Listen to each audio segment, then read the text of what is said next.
MBBS முடிச்சவங்க இந்த exam எழுதிட்டு த்ரூ அவுட் இந்தியா இருக்கக்கூடிய எல்லா hospital central government hospital JIPMER மாதிரி இன்ஸ்டியூட் அது மாதிரி இன்ஸ்டியூட்ல டாக்டர் ஆகிறோம்.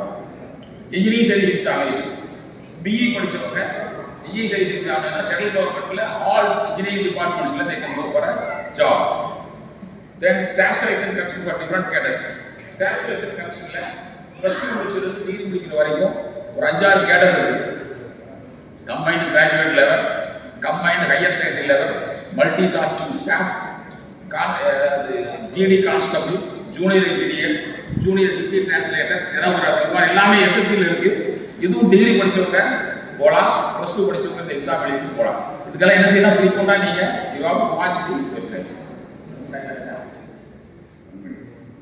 Exam for development officers, other national bank of education development, the NABARD bank available. So அந்த பேங்க்ல வேலைக்கு போனா அந்த வெப்சைட்ல they will come for the exam எழுதிங்க வேலைக்கு போலாம். டெலிகாம் ஆபீசர்ஸ் இப்ப BSNL அந்த வேலைக்கு போற எக்ஸாம் இருக்கு. அதுல எழுதிங்க வெப்சைட்ல job.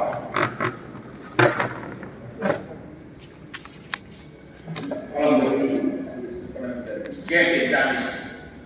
Get after engineering graduate, engineering graduate after training, as for engineers போவாங்க. அதெல்லாம் IITs மாதிரி இன்ஸ்டிடியூஷன் MBA படிக்கலாம். இந்த ஸ்டைபண்டோட MBA படிக்கலாம். அது கேட் எழுதலாம். ஃபர்ஸ்ட் இயர் ஸ்டூடண்ட் ஸ்பீக்கர் தான் சொல்றா. செகண்ட் இயர் போவா ஆரம்பிச்சு மேத்தமேட்டிக்ஸ் ரிலேட்டட் சப்ஜெக்ட் எல்லாம் தரவாங்கன்னா get to get நீங்க வந்து அந்த MBA கோர்ஸ் வந்து கவர்மெண்ட் ஸ்டைபண்டோட படிச்சு முடிக்கலாம். ஸோ வாய்ப்புக்கு நன்றி இவரே. இது வரைக்கும் நாம் நிறைய பேசியிருக்கோம், நிறைய எக்ஸாம்பிள் சொல்லியிருக்கோம்.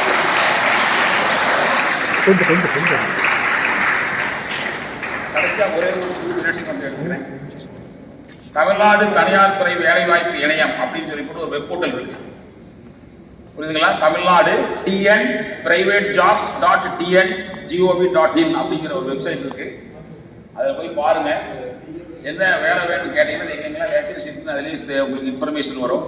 அதுவும் தகுந்த மாதிரி நீ ப்ரிப்பேர். அது என்னென்னா investment banker, data scientist, production manager, artificial intelligence engineer, cooperative lawyer, cloud computing, இது மாதிரி நிறையா ஒரு 26 ஐட்டம்ஸ் இருக்கு. இதுதான் லேட்டஸ்ட் ட்ரெண்ட்.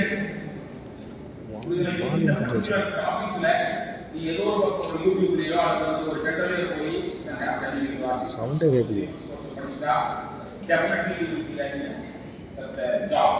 ஏதோ நீ என்ன கோர்ஸ் படிச்சாலும் பரவாயில்ல, உங்களுடைய படிப்பை மீறி நீ பிகாம் படிச்சாலும் சரி, இன்ஜினியரிங் படிச்சாலும் சரி, அதையும் மீறி அடிஷனலாக ஏதாச்சும் தெரிஞ்சுக்கணும்.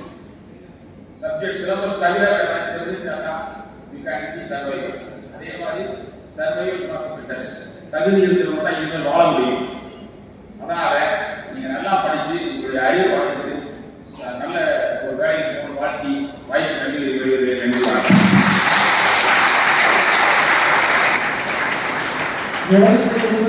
பல்வேறு அரசு மற்றும் தனியார் வேலைவாய்ப்புகள் குறித்து மிக விரிவாக பேசிய டாக்டர் CK அவர்களுக்கு நன்றி. தொடர்ந்து ஒரு மாணவர்களுக்கு ஒரு அன்பான வேண்டுகோள். சார் வந்து பேசும்போது நிறைய எக்ஸாம் பற்றியே தான் சொன்னாங்க. யாருன்னு எனக்கு தெரிஞ்ச ஒருத்தரும் பின்பற்ற மாதிரி தெரியல. அதாவது இந்த மாதிரி ஒரு நிகழ்ச்சிக்கு வரும்போது நீங்கள் ஒரு பேப்பரை மொட்டை கொண்டு வந்தாலே எனக்கு வந்து நிறைய அவங்க பேச தகவல்கள் வந்து நீங்களாக தெரிஞ்சுக்கிறது போல வரணும். இதை படித்து தெரிஞ்சுக்கிறதோ அல்லது வேற எதுவும் செய்தித்தாள் மூலம் தெரிஞ்சது பல ஆண்டுகளாகும். அதை வந்து இப்போ ஒரு 1 மணி நேரம் 2 மணி நேரம் எல்லாமே சொல்லிடுறாங்க. வாழ்நாளுக்கு தான் ரொம்ப யூஸ்ஃபுல்லாக இருக்கும். அதெல்லாம் வந்து நீங்கள் ஒரு பேப்பர் போட்டு ஏதாவது போட்டு வச்சு பின்பற்றிட்டீங்கன்னா சௌகரியமாக இருக்கும். சரியா? ஏன்னா அந்த மாதிரி இருந்தால் உங்களுக்கு அதை நினைவுறுத்தி கொள்வது சௌகரியமாக இருக்கும் என்ற ஒரு வேண்டுகோளை வைத்து தொடர்ந்து பெருந்துறை நந்தா பொறியியல் கல்லூரியினுடைய இன்னோவேஷன் புதிய கண்டுபிடிப்புகள் துறையினுடைய டீன் டாக்டர் என் ஈஸ்வரமூர்த்தி ஐயா அவர்களை தொழில்நுட்பம் என்ற தலைப்பிலே உரையாற்ற வருமாறு அன்புடன் நினைக்கிறோம். ஒரு ஐயா ஒரு செய்தி வேண்டுகோள். காலத்தினுடைய அனைவருக்கும் வணக்கம். இன்று வந்து மிகவும் முக்கியமான நாள். யாருக்கு பார்த்தீங்கன்னா ஒன்று வந்து மாணவர்களாகிய நீங்கள் இரண்டாவது பெற்றோர்கள். உங்களை எல்லாம் என்ன முக்கியமான நாள் அப்படின்னு பார்த்தீங்கன்னா, நீங்கள்லாம் தேர்வில் முதல் மதிப்பெண், இரண்டாம் மதிப்பெண், மூன்றாம் மதிப்பெண் பெற்று வாழ்க்கையில் ஒரு பெரிய சாதனையை புரிந்திருக்கிறீர்கள்.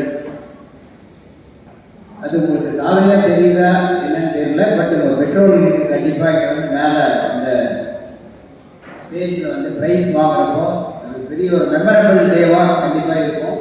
அதனால் இது ஒரு முக்கியமான நாள், பெற்றோர்களுக்கு முக்கியமான நாள்.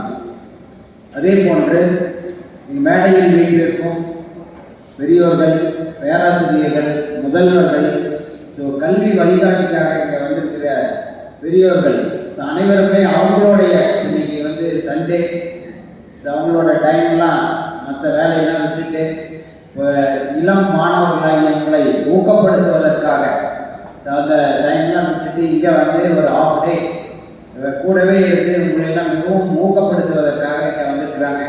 ஸோ அவங்களுக்கும் நம்ம வந்து மிக்க நன்றி உள்ளவர்களாக, ஸோ அவங்களுடைய இங்கே வருகைக்காக நம்ம அவங்களுக்கும் நன்றி தெரிவித்துக்கலாம். ஸோ நந்தா பொறியியல் கல்லூரி மற்றும் நந்தா கல்வி நிறுவனங்கள் சார்பாக இங்கே மதிப்பெண்கள் அதிகம் பெற்று வந்திருக்கும் மாணவர்களுக்கும் பெற்றோர்களுக்கும் மேடையில் வீட்டிற்கும் பெரியோர்களுக்கும் எங்களுடைய நன்றியை தெரிவித்துக் கொண்டு, இந்த தருணத்தில் மாணவர்களாக நீங்கள் எப்படி கல்லூரியை தேர்ந்தெடுக்க வேண்டும் என்று சில குறிப்புரைகளை எங்களுடைய எக்ஸ்பீரியன்ஸ் மூலம் நாங்கள் தெரிந்து கொண்டதை உங்களிடம் பகிர்ந்து கொள்வதில் மிக்க மகிழ்ச்சி அடைகிறேன். எனக்கு முன்னாடி பேசின ஆசிரியர் டாக்டர் சி கார்த்திகேயன் உங்களுக்கு எல்லாம் டீட்டெயிலாக சொல்லிட்டார். கிட்டத்தட்ட ஒரு 20-25 நிமிஷம் என்ன பண்ணணும், மாணவர்கள் எப்படி இருக்கணும், எப்படி என்னென்ன எக்ஸாம்ஸ்லாம் எழுதணும், அப்புறம் வந்து படித்து முடிச்ச முன்னாடி என்னென்ன வேலை வாய்ப்புகள்லாம் இருக்குது அப்படின்னு சொன்னார். ஸோ அதெல்லாம் தெரிஞ்சுக்கிட்டு நினைக்கிறேன். பட் நான் என்ன சொல்ல வரேன் அப்படின்னா, அந்த வேலைக்கு நம்மளை தகுதியானவர்களாக உருவாக்குவதற்கு எந்த கல்லூரியை எப்படி தேர்வு செய்வது. இப்போ நீங்கள் வந்து மெடிக்கல் போகிறீங்க, நீட் எக்ஸாம் எழுதி அதில் மார்க் வாங்கி மெடிக்கல் போகிறீங்க, அல்லது மெடிக்கல் கிடைக்கல அப்படின்னா அலைட் கோர்சஸ் போயிருக்கீங்க. அடுத்தது இன்ஜினியரிங் வரீங்க. அடுத்தது நார்மலாக மெடிக்கல் அல்லது இன்ஜினியரிங் தான் மோஸ்ட்லி சூஸ் பண்ணுறாங்க. அப்புறம் ஆர்ட்ஸ் அண்ட் சயின்ஸ் நிறைய பேர் செலக்ட் பண்ணுறாங்க. இப்போ இன்ஜினியரிங் செலக்ட் பண்ணுறப்போ இன்ஜினியரிங்கில் வந்து என்ன மாதிரியான கோர்ஸ் இருக்குது அப்படிங்கிறத தெரிஞ்சுக்கணும். அதில் வந்து 2 விதமாக இருக்குது. ஒன்று வந்து பிடெக் கோர்ஸ் இருக்குது, பேச்சுலர் ஆஃப் டெக்னாலஜி அப்படின்னு இருக்குது. இன்னொன்று வந்து பிஇ, பேச்சுலர் ஆஃப் இன்ஜினியரிங் அப்படின்னு இருக்குது. இப்போ பேச்சுலர் ஆஃப் இன்ஜினியரிங் பொறுத்தளவுக்கு எனக்கு அடுத்து எனக்கு நண்பர் திரு கோபாலகிருஷ்ணன் அவர்கள் உங்களுக்கு தெளிவாக விளக்குவார். நான் வந்து பிடெக் கோர்ஸ் அப்படின்னா என்ன, ஸோ அது பிடெக் கோர்ஸ் எடுக்கிறதுனால எப்படி வந்து உங்களுடைய திறன், இந்த வேலை வாய்ப்பு, எம்ப்ளாயபிலிட்டி ஸ்கில்னு சொல்கிறாங்க, அதை எப்படி வந்து நீங்கள் மேற்படுத்திக் கொள்ள முடியும், இம்ப்ரூவ் பண்ண முடியும், அதுக்கு வந்து எந்தெந்த கல்லூரிகள்லாம் தேர்ந்தெடுக்கணும் அப்படிங்கிறத பற்றி உங்கள்கிட்ட நான் பகிர்ந்து கொள்ள விரும்புகிறேன். பிடெக் பொறுத்தளவுக்கு பார்த்தீங்கன்னா மெயின் ஃபர்ஸ்ட் எடுத்தோடனே பேச்சுலர் ஆஃப் டெக்னாலஜி அப்படிங்கிறது இன்ஃபர்மேஷன் டெக்னாலஜி அப்படிங்கிற ஒரு கோர்ஸ் இருக்குது. Computer science, BE computer science இருக்குது, பிடெக் இன்ஃபர்மேஷன் டெக்னாலஜி. அதே மாதிரி பிடெக்ல artificial intelligence and data science, AIDS அப்படின்னு சொல்லுவாங்க மெயினாக. அதுக்கப்புறம் பிடெக்ல வந்து அக்ரிகல்ச்சரல் இன்ஜினியரிங் அப்படிங்கிறது. இல்லை அங்கே வீட்டில் கரண்ட் போயிடுச்சு, அதான் என்ன வித்தியாசம் கரண்ட் போயிடுச்சு, லைன்மேன் சொல்லிக்கிறாங்க. கல்வி அப்படின்னு சொல்லுவாங்க. சரி, பிடெக் பொறுத்த அளவுக்கு தியரி நம்ம படிக்கிறோம் இல்லைங்களா, தியரி 50% இருக்கும், ப்ராக்டிக்கல் 50% இருக்கும்.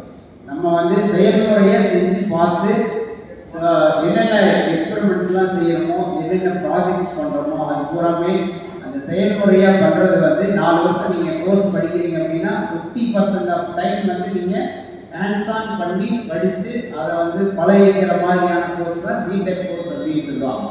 ஸோ அந்த மாதிரி வந்து தரத்தில் முதலிடத்தில் இருக்கக்கூடிய கல்லூரிகளில் போய் படித்தா பிடெக்குக்கும் பிஇக்கும் உண்டான வித்தியாசத்தை உங்களால் உணர முடியும். நார்மலாக இருக்கிற கல்லூரியில் பிடெக்கும் ஒன்று தான், பிஇயும் ஒன்று தான், அந்த மாதிரி தான். அப்போ வந்து அந்த கல்லூரிகளை எப்படி தேர்வு செய்வது, ஸோ என்னென்ன பெராமீட்டர்ஸ் முக்கிய இது வந்து நம்ம இதெல்லாம் பார்க்கணும் அப்படின்னா, நீங்கள் இப்போ ஒரு மாணவர் ஒரு கல்லூரியை தேர்வு செய்யும் பொழுது அந்த கல்லூரியில் மிகவும் எக்ஸ்பீரியன்ஸ் உள்ள ஆசிரியர்கள் இருக்கிறாங்களா அப்படிங்கிறத பார்க்கணும். எனக்கு முன்னாடி பேசின கார்த்திகேயன் சொன்ன மாதிரி நீங்கள் போய் கல்லூரி முதல்ல போய் ஒரு கல்லூரியில் சேரணும் அப்படின்னா அந்த கல்லூரி ஒரு 4-5 கல்லூரிக்கு போய் பாருங்க. வெப்சைட்லேயே எல்லாரும் கொடுத்துருப்பாங்க. வந்து ஆசிரியர்கள் வந்து டாக்டரேட் இருக்காங்களா, எக்ஸ்பீரியன்ஸ் ஆனவங்க இருக்காங்களா, இண்டஸ்ட்ரி எக்ஸ்பீரியன்ஸ் இருக்கிற ஆசிரியர்கள் அந்த கல்லூரியில் இருக்கிறாங்களா அப்படிங்கிறத பார்த்துட்டு அந்த கல்லூரியை வந்து நம்ம தேர்வு செய்யலாம். அதுக்கப்புறம் அதுக்கு மேலே இப்போ வந்து என்னன்னா, இப்போ நம்ம எல்லாமே 2025 இருக்கிறோம். இப்போ எல்லாமே என்ன சொல்றாங்கன்னா, எல்லாம் டிஜிட்டல் டெக்னாலஜி அப்படின்னு சொல்றாங்க. Digital technology. அதனால நம்ம ரெகுலரா படிக்கிற மாதிரியான படிப்பு முறை வந்து இப்போ மாறிட்டு இருக்கு. எப்படி நம்ம முதல்ல ஃபோன் வந்து இப்படி இப்படி சுற்றி பேசிட்டு இருந்தோம், அதுக்கப்புறம் வந்து பார்த்தீங்கன்னா பட்டன் ஃபோன் வந்தது, அப்புறம் இப்போ டச் ஸ்க்ரீன் வந்தது. அந்த மாதிரி படிக்கக்கூடிய கிளாஸ் படிக்கும் விதம் எல்லாமே வந்து இப்போ கடந்த ஒரு கொரோனாவுக்கு அப்புறம் 3-4 ஆண்டுகளாக சுத்தமாக எல்லாமே மாறிட்டு வருது. அப்போ வந்து நம்ம எந்த மாதிரியான கல்லூரியை நம்ம தேர்ந்தெடுக்கணும், எந்த மாதிரியான கல்லூரி சிறந்த கல்லூரி அப்படின்னு முடிவு செய்யணும் அப்படின்னா அந்த கல்லூரியில் என்னென்ன வசதிகள் இருக்குது அப்படிங்கிறத பார்க்கணும். சரிங்களா? இப்போ வந்து கல்லூரியில் வந்து நம்ம 3 விதமாக தரம் பிடிக்கலாம். ஒன்று வந்து ரெகுலராக நம்ம ஸ்கூல் மாதிரியே காலையில் போனோம்னா டைம் டேபிள் இருக்கும். காலையில் 9 மணிக்கு காலேஜ் ஸ்டார்ட் பண்ணுவாங்க, அப்புறம் 4 மணிக்கு முடிஞ்சிடும் அல்லது 5 மணிக்கு முடிஞ்சு காலேஜ் கிளம்பி வீட்டுக்கு போகலாம். அது ஒரு மாதிரியான கல்லூரி. இன்னொரு கல்லூரி எடுத்துட்டீங்கன்னா அந்த கல்லூரியில் வந்து அந்த இன்னோவேஷன் அப்படின்னு சொல்கிறாங்க, புதிய கண்டுபிடிப்புகள் அப்படின்னு சொல்கிறதுக்கு முக்கியத்துவம் கொடுப்பாங்க. அங்கே வந்து எப்படி இருக்குன்னா, மாணவர்களுக்கு ப்ராஜெக்ட் வந்து நிறைய பண்ண சொல்லுவாங்க. படிப்பு வந்து சொல்லி கொடுப்பாங்க, பேசிக்ஸ் நாலேஜ் தெரிஞ்சுக்கிறதுக்கு படிப்பு கற்றுக்கலாம். கற்றுக்கிட்டு அதுக்கப்புறம் வந்து ஒரு ப்ராஜெக்ட் வந்து சின்ன ப்ராஜெக்ட் வந்து ஒரு செமஸ்டரையும் செய்ய சொல்லுவாங்க. நீங்கள் அதை செய்முறையாக சுற்றி பார்க்குறப்போ உங்களுக்கு வந்து நல்ல புரிதல் அதிகமாக கிடைக்கும். அப்போ உங்களோட எம்ப்ளாயபிலிட்டி ஸ்கில் அதிகமாகும். ஸோ அந்த மாதிரி இருக்கக்கூடிய கல்லூரிகள் ஒரு விதம் இருக்கு. அடுத்த 3வது இது பார்த்தீங்கன்னா ரிசர்ச், ஆராய்ச்சி செய்யக்கூடிய கல்லூரிகள். அந்த கல்லூரி எடுத்துக்கிட்டீங்கன்னா ஆராய்ச்சிகள் அதிகமாக நடந்துட்டு இருக்கும். புரியுதுங்களா? நிறைய ஃபண்டிங் சென்ட்ரல் கவர்மெண்ட்லேருந்து நிறைய ஃபண்டு வாங்கி நிறைய ஆராய்ச்சிகள் பண்ணுவாங்க. பேராசிரியர்கள் ஆசிரியர்கள்லாம் ஆராய்ச்சிகள் பண்ணுவாங்க. அவங்க ஆராய்ச்சிகள் பண்ணுறப்போ அவங்களுக்கு வரக்கூடிய ஃபண்டில் ஸ்டூடெண்ட்ஸுக்கு சின்ன ப்ராஜெக்டாக கொடுத்து வித்து ஃபண்டிங்கோட பணத்தோட கொடுத்து ப்ராஜெக்ட் செய்ய சொல்லுவாங்க. ஸோ அந்த மாதிரி பண்ணுறப்போ வந்து மாணவர்களுக்கு இந்த ப்ராப்ளம் சால்விங் ஸ்கில்ஸ் சொன்னாங்க இல்லைங்களா, அது எல்லாமே ஆட்டோமேட்டிக்காக மேம்படும். நீங்கள் சுயமாக படிக்கக்கூடிய செல்ஃப் லேர்னிங் அப்படின்னு சொல்கிறாங்க, அது எல்லாமே மேம்படும். இது மாதிரி வந்து 3 விதமான கல்லூரிகள் இருக்குது. நீங்கள் வந்து கல்லூரியை தேர்வு செய்யும் பொழுது அதை பார்த்து செய்யலாம். நான் வந்து இன்னொன்று ப்ராஜெக்ட் பண்ணுறதுனால என்ன பெனிஃபிட் அப்படிங்கிறதுக்கு ஒரு சின்ன உதாரணம் மட்டும் நான் சொல்லிடுறேன். ஒன்று வந்து இப்போ ரீசெண்டாக பேப்பரில் படிச்சிருப்பீங்க, இந்த நாமக்கல் பக்கத்தில் கொல்லிமலை அப்படிங்கிற இடத்துல வந்து ஒரு ஸ்கூல் ஸ்டூடெண்ட், கேர்ள்ஸ் ஸ்டூடெண்ட் தான் 3 பேர் வந்து இந்த அன்னாச்சி பழம் பறிக்கிறதுக்கான ஒரு புதிய கருவியை உருவாக்குனாங்க அப்படின்னு தமிழ்நாடு கவர்மெண்ட்டு 1 லட்ச ரூபா ப்ரைஸ் வாங்கிட்டாங்க. அது நியூஸ் படிச்சிருப்பீங்கன்னு நினைக்கிறேன், இல்லாட்டி தெரிஞ்சுக்கிங்க. அவங்க அந்த பொண்ணு எப்படின்னா, அவங்க டெய்லி அவங்க அம்மா வந்து இது அன்னாச்சி பழம் நிறையா விளையிறதுனால அந்த தோட்டத்துக்கு போய் அந்த அன்னாச்சி பழத்தை பறிச்சுட்டு வந்துட்டு இருப்பாங்க. வரப்போ என்னன்னா, அங்கே என்ன அவங்களுக்கு சிரமங்கள்னா, இந்த பாம்பு நிறைய சின்னதாக பச்சை பாம்பு அது நிறைய இருக்கும், அதனால அதை அடிக்கடி கடிச்சிடும். இந்த பிரச்சனையை வந்து அந்த பொண்ணு பார்த்துட்டு ஸோ அவங்க இதில் வந்து இந்த ப்ராஜெக்ட் பண்ணணும் அப்படின்னு சொல்லி ஸ்கூலில் சொல்கிறப்போ அந்த பொண்ணுக்கு இந்த ஒரு ஐடியா தோணிருக்கு. இந்த ஐடியாவை வச்சு ஒரு சின்ன ஒரு உபகரணம் பண்ணி ஸோ அதில் வந்து அந்த அன்னாச்சி பழம் பறிக்கிறதுக்கான ஒரு புதிய கண்டுபிடிப்பு கண்டுபிடிச்சிருக்காங்க. அதுக்காக தமிழ்நாடு கவர்மெண்ட் 1 லட்ச ரூபா வந்து கொடுத்து பண்ணியிருக்காங்க. ப்ராஜெக்ட் பண்ணுறதுக்கு எவ்வளோ கவர்மெண்ட் வந்து என்கரேஜ் பண்ணுறாங்க அப்படிங்கிறதுக்கு இதை விட சிறந்த உதாரணம் எதுவும் இருக்க முடியாது.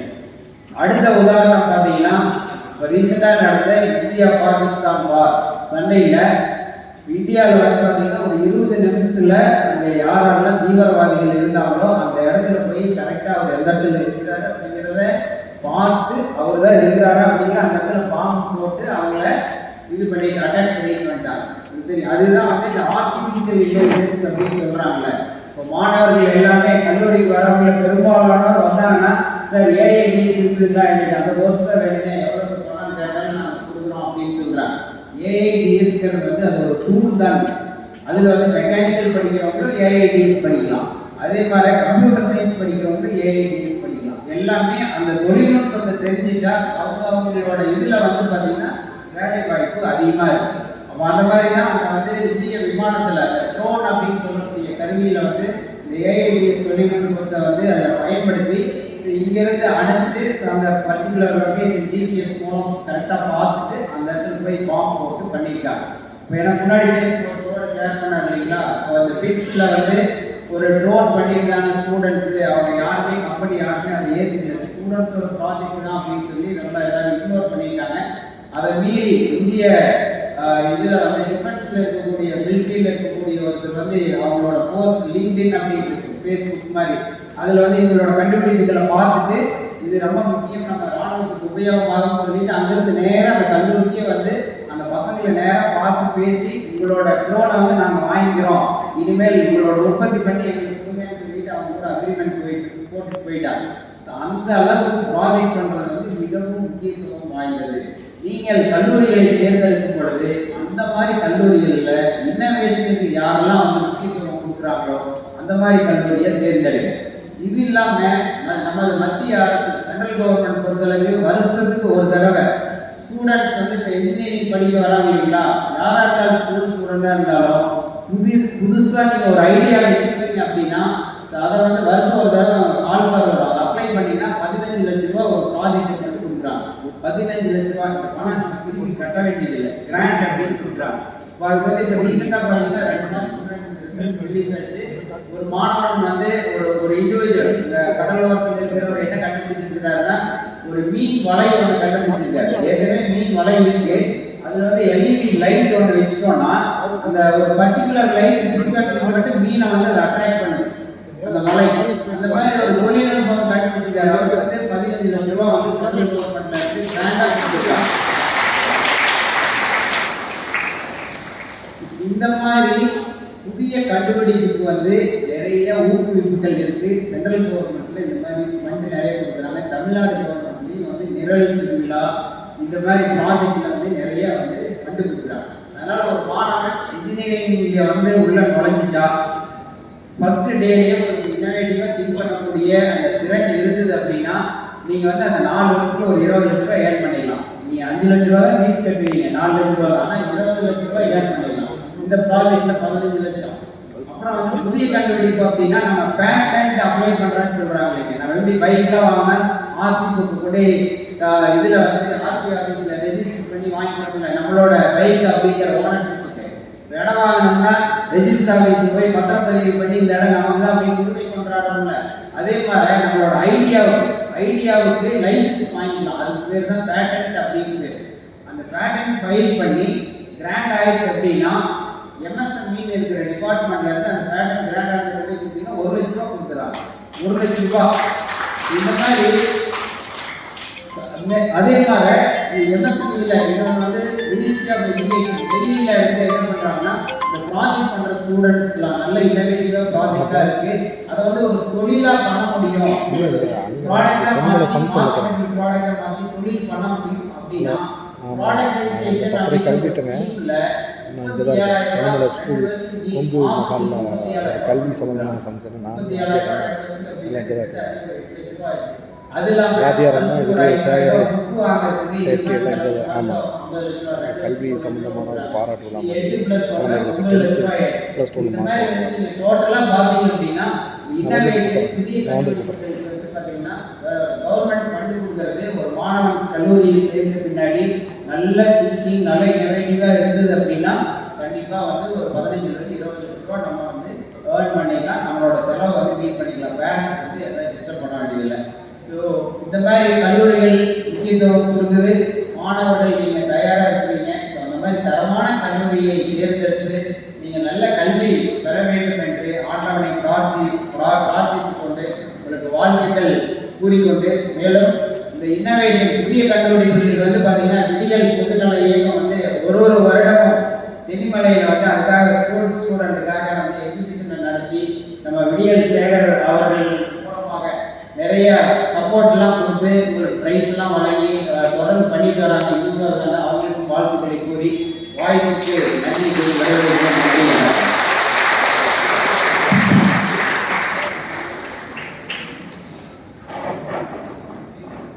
தொழில்நுட்பம் குறித்து உங்களுக்கு பல்வேறு அரிய தகவல்கள், அதாவது குறிப்பாக இன்னோவேஷன், புதிய கல்லூரி. ஐயா அவர்கள் வந்து இந்த நந்தா கல்லூரியில் ஒரு பிரிவு இருக்குது, இன்னோவேஷன் டிபார்ட்மெண்ட், ஐக்ளப். அந்த ஐயா டீனா இருக்காங்க. அந்த இன்னொரு கூடுதல் தகவல்னா, கடந்த 20 ஆண்டுகளாக விடியல் இயக்கம் நடத்தி வருகின்ற, ஆண்டுகளும் தைப்பூச திருவிழா என்பது விடியல் இயக்கம் நடத்தி வருகின்ற புதிய கண்டுபிடிப்புகளின் கண்காட்சி. இந்த கண்காட்சி பேர் வச்சதே நம்ம தான். இதுக்கு பிறகுதான் காலேஜில் வந்து 10 வச்சாங்க. அதாவது குறிப்பாக அதுக்கு முன்னாடி அறிவியல் கண்காட்சியில் வைப்பாங்க. நாங்கள் அதை கொஞ்சம் புதுசாக வித்தியாசமாக வைக்கணுங்கிறதுக்காக புதிய கண்டுபிடிப்புகளின் கண்காட்சி அப்படின்னு ஒரு பெயர் கொடுத்தோம். நாங்கள் அந்த பெயர் வைத்த பிறகு பழக்கங்கள் தான் அதை வந்து அந்த பேரை வந்து பின்பற்றி வச்சாங்க. அந்த அளவுக்கு வந்து அதுக்கு ஒரு வேல்யூ. அந்த குறிப்பாக ஐயா அவர்கள் வந்து எங்களை நம்ம அந்த நிகழ்ச்சி கண்காட்சி நடத்துறதுக்கு ரொம்ப உதவியாக இருப்பாங்க. வருஷம் மாணவர்களுக்கெல்லாம் இந்த ப்ராஜெக்ட் எல்லாம் செய்ய சொல்லி வழிகாட்டுதல் பண்ணிட்டு இருக்காங்க. நீங்கள் வந்து ஐயா அவர்கள் வந்து நிறைய விஷயம் சொல்லியிருக்காங்க. அதாவது புதிய சிந்தனைகள் இருந்தால் நீங்கள் படிக்கிற செலவோட அதிகமான தொகை நீங்கள் வருமானம் பண்ணிக்கலாம்னு ஒரு வழிகாட்டுதல் சொல்லி, இந்த மாதிரியான தகவல்கள் எல்லாம் வந்து நீங்களாக போய் பல ஆண்டுகள் படித்து தெரிஞ்சுக்கிறத இப்போ சில நிமிடங்கள் நீங்கள் தெரிஞ்சுட்டீங்க. அதுதான் இந்த விழாவுடைய முக்கியத்துவம். இதை வந்து நீங்கள் முதல்ல மாணவர்கள் புரிஞ்சுக்கணும், அதை சரியாக பயன்படுத்திக்கணும். நீங்கள் மேலும் தகவல்கள் வேணும்னா ஐயா அவங்க வந்து நந்தா காலேஜில் இன்னோவேஷன் ஐக்ளப்லாம் வந்து டீனாக இருக்காங்க. நீங்கள் அவங்களை கான்டாக்ட் பண்ணிக்கலாம். கான்டாக்ட் பண்ணி வேணா இது முடிச்ச பிறகு ஐயா அவங்களுடைய ஃபோன் நம்பரோட கான்டாக்ட் பண்ணுறது நீங்கள் தேவைப்படுறவங்க வாங்கிட்டு நீங்கள் ஃபர்தராக வந்து யாராச்சும் எந்த இதாக இருந்தாலும் நீங்கள் அந்த கல்லூரியில் படித்தாலும் வேறு எந்த படித்தாலும் உங்களுக்கு நிறைய வழிகாட்டுதல் பண்ணுவாங்க. அதை பயன்படுத்திங்க. அடுத்து பெருந்துறை நேஷனல் மேனேஜ்மெண்ட் கல்லூரியினுடைய முதல்வர் டாக்டர் கே செந்தில்குமார் ஐயா அவர்கள் சிஏ மற்றும் ICWA படிப்புகள் குறித்து உங்களுக்கு அதில் உள்ள உயர்கல்வி வேலைவாய்ப்புகள் குறித்து உங்களிடையே கருத்துரையாற்ற வாட்ஸ்அப்லேயே பண்ணுவாங்க. நாங்கள் இங்கே சென்னிமலையில் தான் இருக்கிறோம். வரல, நான் பார்த்துட்டு சிறப்பாக சிறப்பு விழாக்கள் கூட சரி பார்க்க சொல்லுங்கள். மதிப்பு மரியாதைக்குரிய முன்னாள் சட்டமன்ற உறுப்பினர் உயர் திரு விடியல் சேகர் அவர்களை மனதார பாராட்டி வெளியிட்டேன். ஏனென்றால் எனக்கு இங்கே வந்தக்கூடிய வேலைக்கு யாருமே எனக்கு தெரியாது. நான் வந்து பவானி சார் சட்டமன்ற தொகுதிக்குட்பட்ட நபர். அப்போ அந்த விடியல் சேகர் பேப்பர் பத்திரிகை வரும். நான் என்ன நினைச்சேன், பொது வாழ்க்கை இருக்கிறவங்க எல்லாருமே அந்த அவங்க பேருக்கு முன்னாடி வந்து அவங்க ஊர் தான் போடுவாங்க. ஆனால் உங்களுடைய சகோதரர் மதிப்புக்குரிய சட்டமன்ற உறுப்பினர் விடியல் சேகர் சொல்லி போட்டிருக்காரு. அப்போ அந்த விடியலை வந்து ஒரு நற்பணி பண்ற மாதிரி உண்மையில ஒரு பாராட்டணும். எங்க பகுதியாக இருந்ததுன்னா இந்த விருமா சார்ந்த சிறப்பு 10 லட்சம் கொடுப்பாங்க, வருவாங்க, பிரைஸ் கொடுப்பாங்க, போயிடுவாங்க. உண்மையில வந்து அவர் ஒரு நல்ல உள்ளம் கொண்ட அவர் வந்து சிறப்பு தான் தந்துருக்காங்க. மற்றும் இங்கே மேலே இருக்கக்கூடிய கல்வியாளர்கள், பள்ளிகளுடைய தாளாளர்கள் எல்லாருமே வந்து ஒரு நாட்கள் ஒரு ஆஃப்டே வந்து இந்த வருங்கால குழந்தைகளுக்காக வந்து செலவு பண்ணியிருக்காங்க. உண்மையில் அவைகள் வந்து பாராட்டணும். அதுவாக 2 நற்பணி மன்றங்கள், ஒன்று வந்து கொங்கு வேளாளர் அறக்கட்டளை, மற்றும் வந்து விடியல் பொதுநலர் ஒரு ஃபங்க்ஷனை ஒரு அற்புதமாக செஞ்சுருக்காங்க. அதே மாதிரி இங்கே வரக்கூடிய பெற்றோர்கள், பள்ளி மாணவர்கள் மற்றும் அந்த கூடிய உறுப்பினர்கள் அனைவரும் பார்க்கும்போது நான் இது மாதிரி வந்து இப்போ ஒரு அருமையான ஃபங்க்ஷன் பார்த்துக்கிறேன். நான் ஒரு கல்லூரி கிட்டத்தட்ட ஒரு 32வது சர்வீஸில் ஒரு அற்புதமான விழாவை நடத்திருக்காங்க. இது யாருக்காகனா, அதாவது வருங்கால குழந்தைகளுக்காக. இங்கே பார்த்தீங்கன்னா 2 விதமான ஸ்டூடெண்ட்ஸ் வந்து நீங்கள் அமர்ந்திருக்கீங்க. ஒன்று +2 நல்ல மதிப்பெண் வாங்கி ஒரு பரிசு வாங்கறதுக்காக வந்து பார்த்துருக்கீங்க. இன்னொன்று 10th லெவலில் நல்ல மதிப்பெண் வாங்கி உங்களுக்கு வந்து பரிசு கொடுப்போம். அப்போ 2 விஷயம் தான். ஒன்று இங்கே கலந்துக்கூடிய மாணவர்கள், ஒன்று 10ஆம் வகுப்பு முடிச்சிருக்கீங்க, இன்னொன்று +2. அப்போ அந்த +2 மாணவர்கள் வந்து இருக்கக்கூடிய எல்லா மாணவர்களும் உங்களுக்கு தெரியும். எல்லாருமே வந்து கல்லூரியில் மோஸ்ட் ஆஃப் த மாணவர்கள் வந்து எல்லாருமே வந்து நீங்கள் வந்து எல்லா கல்லூரி தேர்ந்தெடுத்து இந்த கல்லூரி வந்து நீங்கள் ஜாயின் பண்ணியிருக்கீங்க. அதே மாதிரி வந்து 10th படிக்கிறவங்க முடிச்சிருக்கீங்க. எல்லாருமே வந்து நீங்கள் எந்த குரூப்னு சொல்லி செலக்ட் பண்ணியிருக்கீங்க. சில பேர் ஃபர்ஸ்ட் குரூப் படிச்சிருக்கலாம், சில பேர் ஆர்ட்ஸ் குரூப் படிச்சிருக்கலாம். அந்த மாதிரி 2 விதமான ஸ்கூல்ஸ் இருக்கு. அப்போ இந்த கல்லூரி மாணவர்கள், அப்போ கல்லூரி மாணவர்களுக்கு எப்படி உங்களுடைய வாழ்க்கைக்கு நீங்கள் நல்லா அமைச்சுக்கிற விஷயம் சார் நிறைய சொல்லி போயிட்டார். அப்போ இன்றைய கல்வி எப்படின்னா திறன் மேம்பாடு, ஸ்கில் டெவலப்மெண்ட். யாரெல்லாம் ஸ்கில் இருக்கோ அவங்க எல்லாருமே வந்து ஜெயிக்க முடியும். அப்போ ஒரு ஸ்கில்லை வந்து எப்படி நம்ம வந்து உருவாக்குறது, நம்மளுடைய தனித்திறனை உருவாக்கும். அப்போ அந்த கல்லூரியில என்னென்ன இருக்கு, என்னென்ன கட்டமைப்பு வசதிகள் இருக்கு. இப்போ நிறைய கிளப் இருக்கு. இப்போ பார்த்தீங்கன்னா கோடிங் கிளப் வச்சுருக்காங்க. உங்களுக்கு என்னென்ன இருக்கோ உங்களுடைய திறமையை போய் நீங்கள் வெளிப்படுத்தணும். உங்களுக்கு நல்ல மேடையில் பேசுறீங்க அப்படின்னா உங்களுக்கு அங்கே ஒரு ஸ்போக்கன் கிளாஸ் வச்சுருப்பாங்க, ஒரு பேச்சு திறனுடைய போட்டி வச்சுருப்பாங்க. அப்போ அங்கே என்னென்ன இன்ஃப்ராஸ்ட்ரக்சர் இருக்கோ அந்த அடிப்படை எல்லா விஷயத்திலும் நீங்கள் பயன்படுத்த வேண்டும். நீங்கள் பயன்படுத்தினா நிச்சயமாக உங்களுக்கு 3 ஆண்டு அல்லது 4 ஆண்டு படித்து நிச்சயமாக உங்களுக்கு வேலை கிடைக்கும். இது யாருக்குன்னா இங்கே இருக்கக்கூடிய +2 முடிஞ்ச மாணவர்கள். அப்போ இந்த 10th வரல படிக்கக்கூடிய மாணவர்கள் வந்து நீங்கள் அடுத்து வந்து முடிவு பண்ணியிருப்பீங்க, இன்ஜினியரிங் போனோம்னா என்ன கோர்ஸ் போகணும்னு சொல்லி முடிவு பண்ணியிருப்பீங்க. அப்போ எனக்கு பொறுத்தல வந்து எந்தெந்த காலேஜ் நல்ல காலேஜ், எப்படியெல்லாம் நல்ல காலேஜ் தான் செலக்ட் பண்ணணும். இதில் என்ன அப்படின்னா அரசு பள்ளியில் படிக்கக்கூடிய மாணவர்களுக்கு ஒரு மிகப்பெரிய ஒரு சேலஞ்சஸ். இப்போ இன்ஜினியரிங் காலேஜ் போனால் நம்ம ஃபீஸ் வந்து எவ்வளோ வரும் எல்லாம் சொல்லுவாங்க. 5 லட்சம் ஆச்சு, 10 லட்சம் ஆச்சு, வருஷம் வந்து 3 லட்சம் கட்டணும். அப்போ 7.5 ரிசர்வேஷன் இருக்கக்கூடிய மாணவர்கள் உங்களுக்கு 1 பைசா பணமே இல்லை. ஹாஸ்டல் முதல்ல ஃப்ரீ. அதை ஞாபகம் யாரெல்லாம் 7.5 ரிசர்வேஷன் இருக்கக்கூடிய ஸ்டூடெண்ட்ஸுக்கு எந்த கல்லூரியில் நீங்கள் சேர்ந்தாலும் உங்களுக்கு ஹாஸ்டல் ஃபீஸும் கிடையாது, உங்களுக்கு வந்து டியூஷன் ஃபீஸும் கிடையாது. நல்ல ஒரு அருமையான வாய்ப்பு. ஆனால் இது நிறைய ஸ்டூடெண்ட்ஸுக்கு தெரியல. அப்போ சிறந்த கல்வி தமிழ்நாடு எடுத்து பார்த்து நிறைய கல்லூரி எத்தனை காலேஜ் பார்த்தீங்கன்னா நம்ம பக்கத்துல வந்து பிஎஸ்சி டெக் இருக்கு. அப்போ டெக்ல எல்லாம் போனீங்கன்னா ஒரு 20,000 ஃபீஸ், 20,000 30,000 ஃபீஸ். அப்போ நம்மளுக்கு என்ன தேவை, மதிப்பெண் மட்டும் வேணும். அப்போ அந்த மாதிரி கல்லூரி சேர்ந்தா நீங்க எவ்வளவு மார்க் கட் ஆஃப் ஆகும். நீங்க நினைச்சிருப்பீங்க 200 வாங்கணும் அப்படின்னு. அதுல வந்து சில விதமான கோர்ஸ் யாருமே சேர்ப்பது. உதாரணம் பார்த்தீங்கன்னா கெமிக்கல் இன்ஜினியரிங்ல எந்த கோர்ஸ் சேரவே மாட்டேங்க, அதெல்லாம் நல்ல காலேஜ். அப்போ அதெல்லாம் கட் ஆஃப் பார்த்தீங்கன்னா 180 நீ ஜாயின் பண்ணிக்கலாம். அதே மாதிரி மெக்கானிக்கல் இன்ஜினியரிங் அதே மாதிரி தான். நீங்க போறது கம்ப்யூட்டர் சயின்ஸ் கோர்ஸ் போனீங்கன்னா மட்டும்தான் 200 வாங்க வேண்டியது. இதே இந்த மாதிரி கோர்ஸ்ல நீங்க போனீங்கன்னா உங்களுக்கு வந்து கம்மியான கட் ஆஃப்ல இருந்து ஃபீஸே இல்லாமல் படிக்கக்கூடிய வாய்ப்பு வந்து இருக்கு. இது எல்லாம் வந்து இந்த 10th படிக்கிற மாணவர்கள் நம்ம அடுத்த 2 ஹார்ஸ் படிச்சு எந்த கல்லூரி போனீங்களா.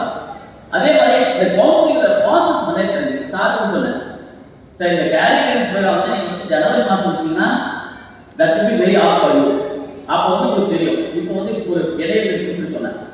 அப்போ அந்த கவுன்சிலிங் ப்ராசஸ் வந்து நீங்கள் தெரிஞ்சு வச்சு நிறைய பேர் சாய்ஸ் பண்ணியில் நிறைய தப்பு பண்ணுறாங்க. அவன் அதாவது யூடியூப்ல நிறைய போடுறாங்க இந்த மாதிரி பண்ணாது. அப்பவுமே திருப்பி பண்ணான். உடனே பக்கத்தில் காலேஜ் செலக்ட் பண்ணுறான். அது சில விஷயங்கள் தெரியல. அது நிறைய டெக்னிக்கல் டேர்ம்ல நிறைய யூஸ் பண்ணியிருக்காங்க. அப்வர்ட் மூவ்மெண்ட் அப்படிமா. அப்ப இந்த மாதிரி விஷயத்தை நிறைய யூடியூப் பார்த்து நீங்க வந்து கத்துட்டீங்கன்னா நல்ல காலேஜ் நல்ல சீட் வந்து உங்களால வாங்க முடியும். அப்ப இங்க எனக்கு என்ன தலைப்பு கொடுத்துருக்காங்கன்னா சிஏ படிக்கிறது. எப்படி இருக்கு சிஏ படிக்கிறது? அப்ப எல்லாரும் பார்த்தீங்கன்னா இப்போ எல்லா ஃபீல்டுக்கும் எல்லாருமே சக்சஸ்ஃபுல்லா இருக்காங்க. இப்போ ஒரு டாக்டர் அப்படின்னா டாக்டர் நிறைய டாக்டர் இருப்பாங்க. ஒரு என்ஜினியரிங் தான் நிறைய இன்ஜினியர் இருப்பாங்க. ஆனால் சார்ட் அக்கௌண்ட் இருக்க மாட்டாங்க. இப்போ ஊர்லேயே பாருங்க ஒரு 2 பேர் 3 பேர் இருக்கலாம். அதுக்கு மேலே சார்ட் அக்கௌண்ட் வந்து இருக்க மாட்டாங்க. இப்போ ஏன் அந்த சார்ட் அக்கௌண்ட் அவ்வளோ ஒரு டிமாண்டான கோர்ஸ்? அப்போ இது எங்கே போய் நம்ம படிக்கிறோம்? இது ஏதாவது யூனிவர்சிட்டி இருக்கா, இல்லை ஏதாவது காலேஜ் நடத்திருக்காங்களா? கிடையாது. அப்போ அவங்களுக்கு வந்து ப்ரொஃபஷனல் கோர்ஸ் வந்து 3. இது குறிப்பாக வந்து நம்மளுக்கு வந்து ஆர்ட்ஸ் படிக்கிற மாதிரி நினச்சிருப்பீங்க. ஏன்னா அதாவது 10th ரொம்ப கம்மியாக வாங்கிக்கலாம், 300 மார்க் தான் வாங்கிக்கலாம், ஏதோ ஸ்கூலுக்கு போய் சேர்த்துட்டாச்சு. ஆனால் ஆர்ட்ஸ் ஸ்கூல் படிக்கிறது ஒரு பிரைட்டான சான்ஸ். அது ஒன்றே ஒன்று தான் சார்ட் அக்கௌண்ட். அப்போ அந்த சார்ட் அக்கௌண்ட் படிக்கும் போது என்ன வேலை வாய்ப்பு இருக்கு? நிறைய ஜாப். அதாவது கேம்பஸ் இன்டர்வியூல பெரும்பாலும் சாதாரண தெரியும். கேம்பஸ் இன்டர்வியூனா பெரும்பாலும் வந்து பிரைவேட் கம்பெனி தான் வருவாங்க. ஆனால் கவர்மெண்ட் கம்பெனி வரக்கூடிய ஒரே இடம் தான் சார்ட் அக்கௌண்ட் தான். அங்கே டைரக்டா கவர்மெண்ட் கம்பெனி எல்லாமே வரும். அப்போ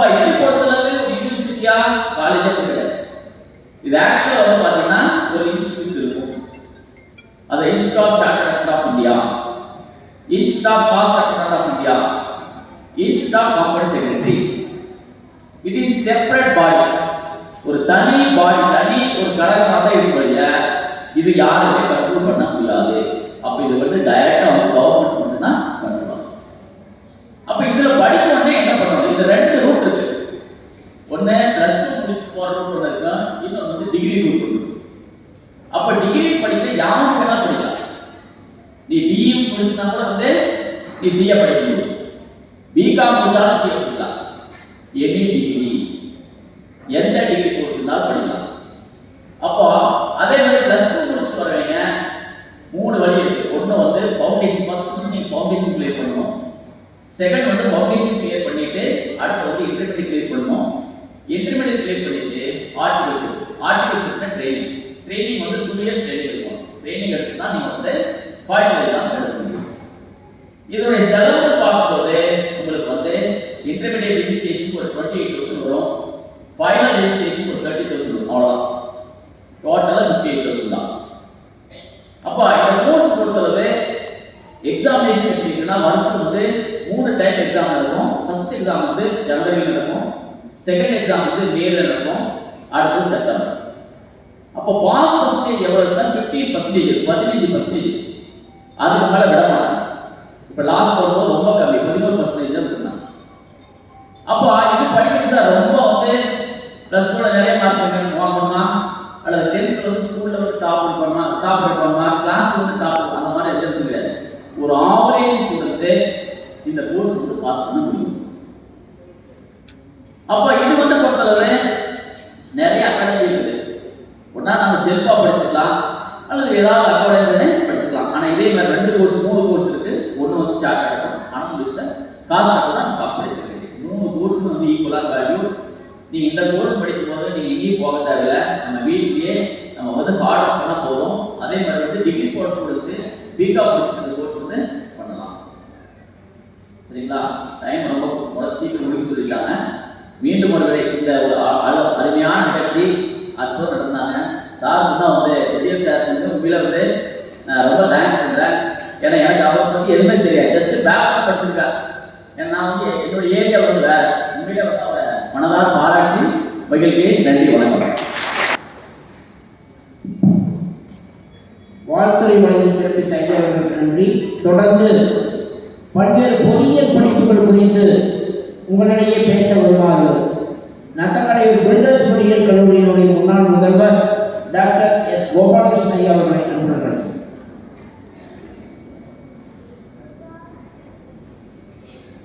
மேடையில் வீட்டிலிருக்கும் பெரியவர்களுக்கும் பரிசுவாக வந்திருக்கும் மாணவர்கள் அவருடைய பெற்றோர்களுக்கும் எனது மதிய வாய்வணக்கம். மதிய வணக்கம். பொறியியலை பற்றி பேச சொல்லி அதை பயன்படுத்திருக்கிறார்கள். இந்த மேடையிலே நான் ஒரு பொறியாளராக முக்கியமான இந்த காரணமான அண்ணன் சென்னிமன்னார் மேடையில் மிகவும் சந்தோஷமாக இருக்கிறார்கள். 30 வருஷத்துக்கு முன்னாடி நான் வந்து +2 முடிச்சுட்டு இன்ஜினியரிங் காலேஜ் அப்ளை பண்ண போகும்போது எனக்கு தமிழ்நாட்டில் இன்ஜினியரிங் சேர்த்து எதுவும் கிடையாது. ஏன்னா தமிழ்நாட்டில் இன்ஜினியரிங் படிக்கணும்னா 70% மார்க் வாங்கணும். எனக்கு 60% மார்க் இருந்தது. ஸோ அப்போ என்னால் தமிழ்நாட்டில் இன்ஜினியரிங் படிக்க முடியாது. இன்ஜினியரிங் படிக்கணும்னு ஆசைப்பட்டாச்சு. கிடைக்கலைங்கிற போது அப்படியே ஒரு தலை நெடிவண்ணமாக இருக்கும். அந்த நேரத்தில் வந்து இன்ஜினியரிங் படிக்கணும்னு உறுதியாக இருந்தால் கர்நாடகா போய் படிக்கலாம் என்று எனக்கு வழிகாட்டி என்னை பொறியாளராக்கிய அண்ணன் அவர்களுக்கு இந்த நேரத்தில் நன்றியை தெரிவித்துள்ளேன்.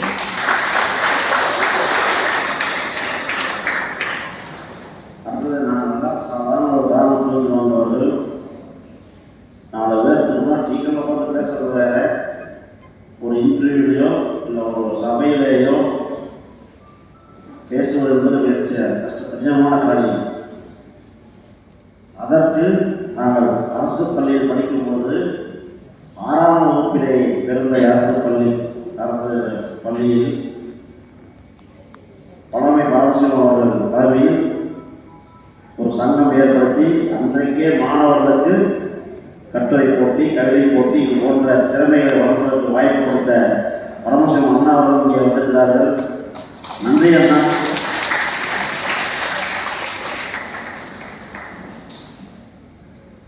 எனக்கு முன்னால் பேசியவர்கள் டெக்னாலஜி, இந்த என்ட்ரன்ஸ் எக்ஸாம், ஆடிட் கோர்ஸு நிறையா சொல்லிட்டு போனாங்க. ஏன் நான் கடைசியாக பொறியியல் பேச சொன்னாங்க அப்படின்னு சொன்னால், பொறியியல் இல்லாத துறை எங்கேயுமே கிடையாது.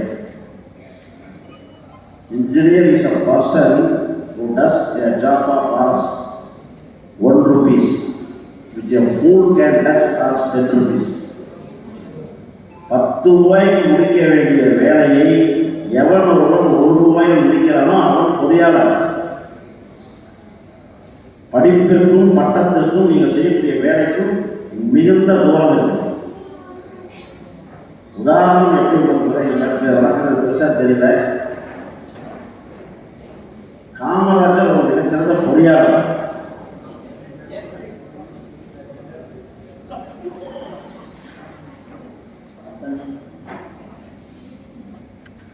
என்னை பொறுத்தவரை நான் இந்த அரசாங்க அரசுக்காரலாம் காமராஜர் ஒரு மிகச்சிறந்த பொறியாளர். ஏனென்றால் தமிழ்நாட்டில் இருக்கக்கூடிய 80% மேலான அணைகளை கட்டியவர் காமராஜர்.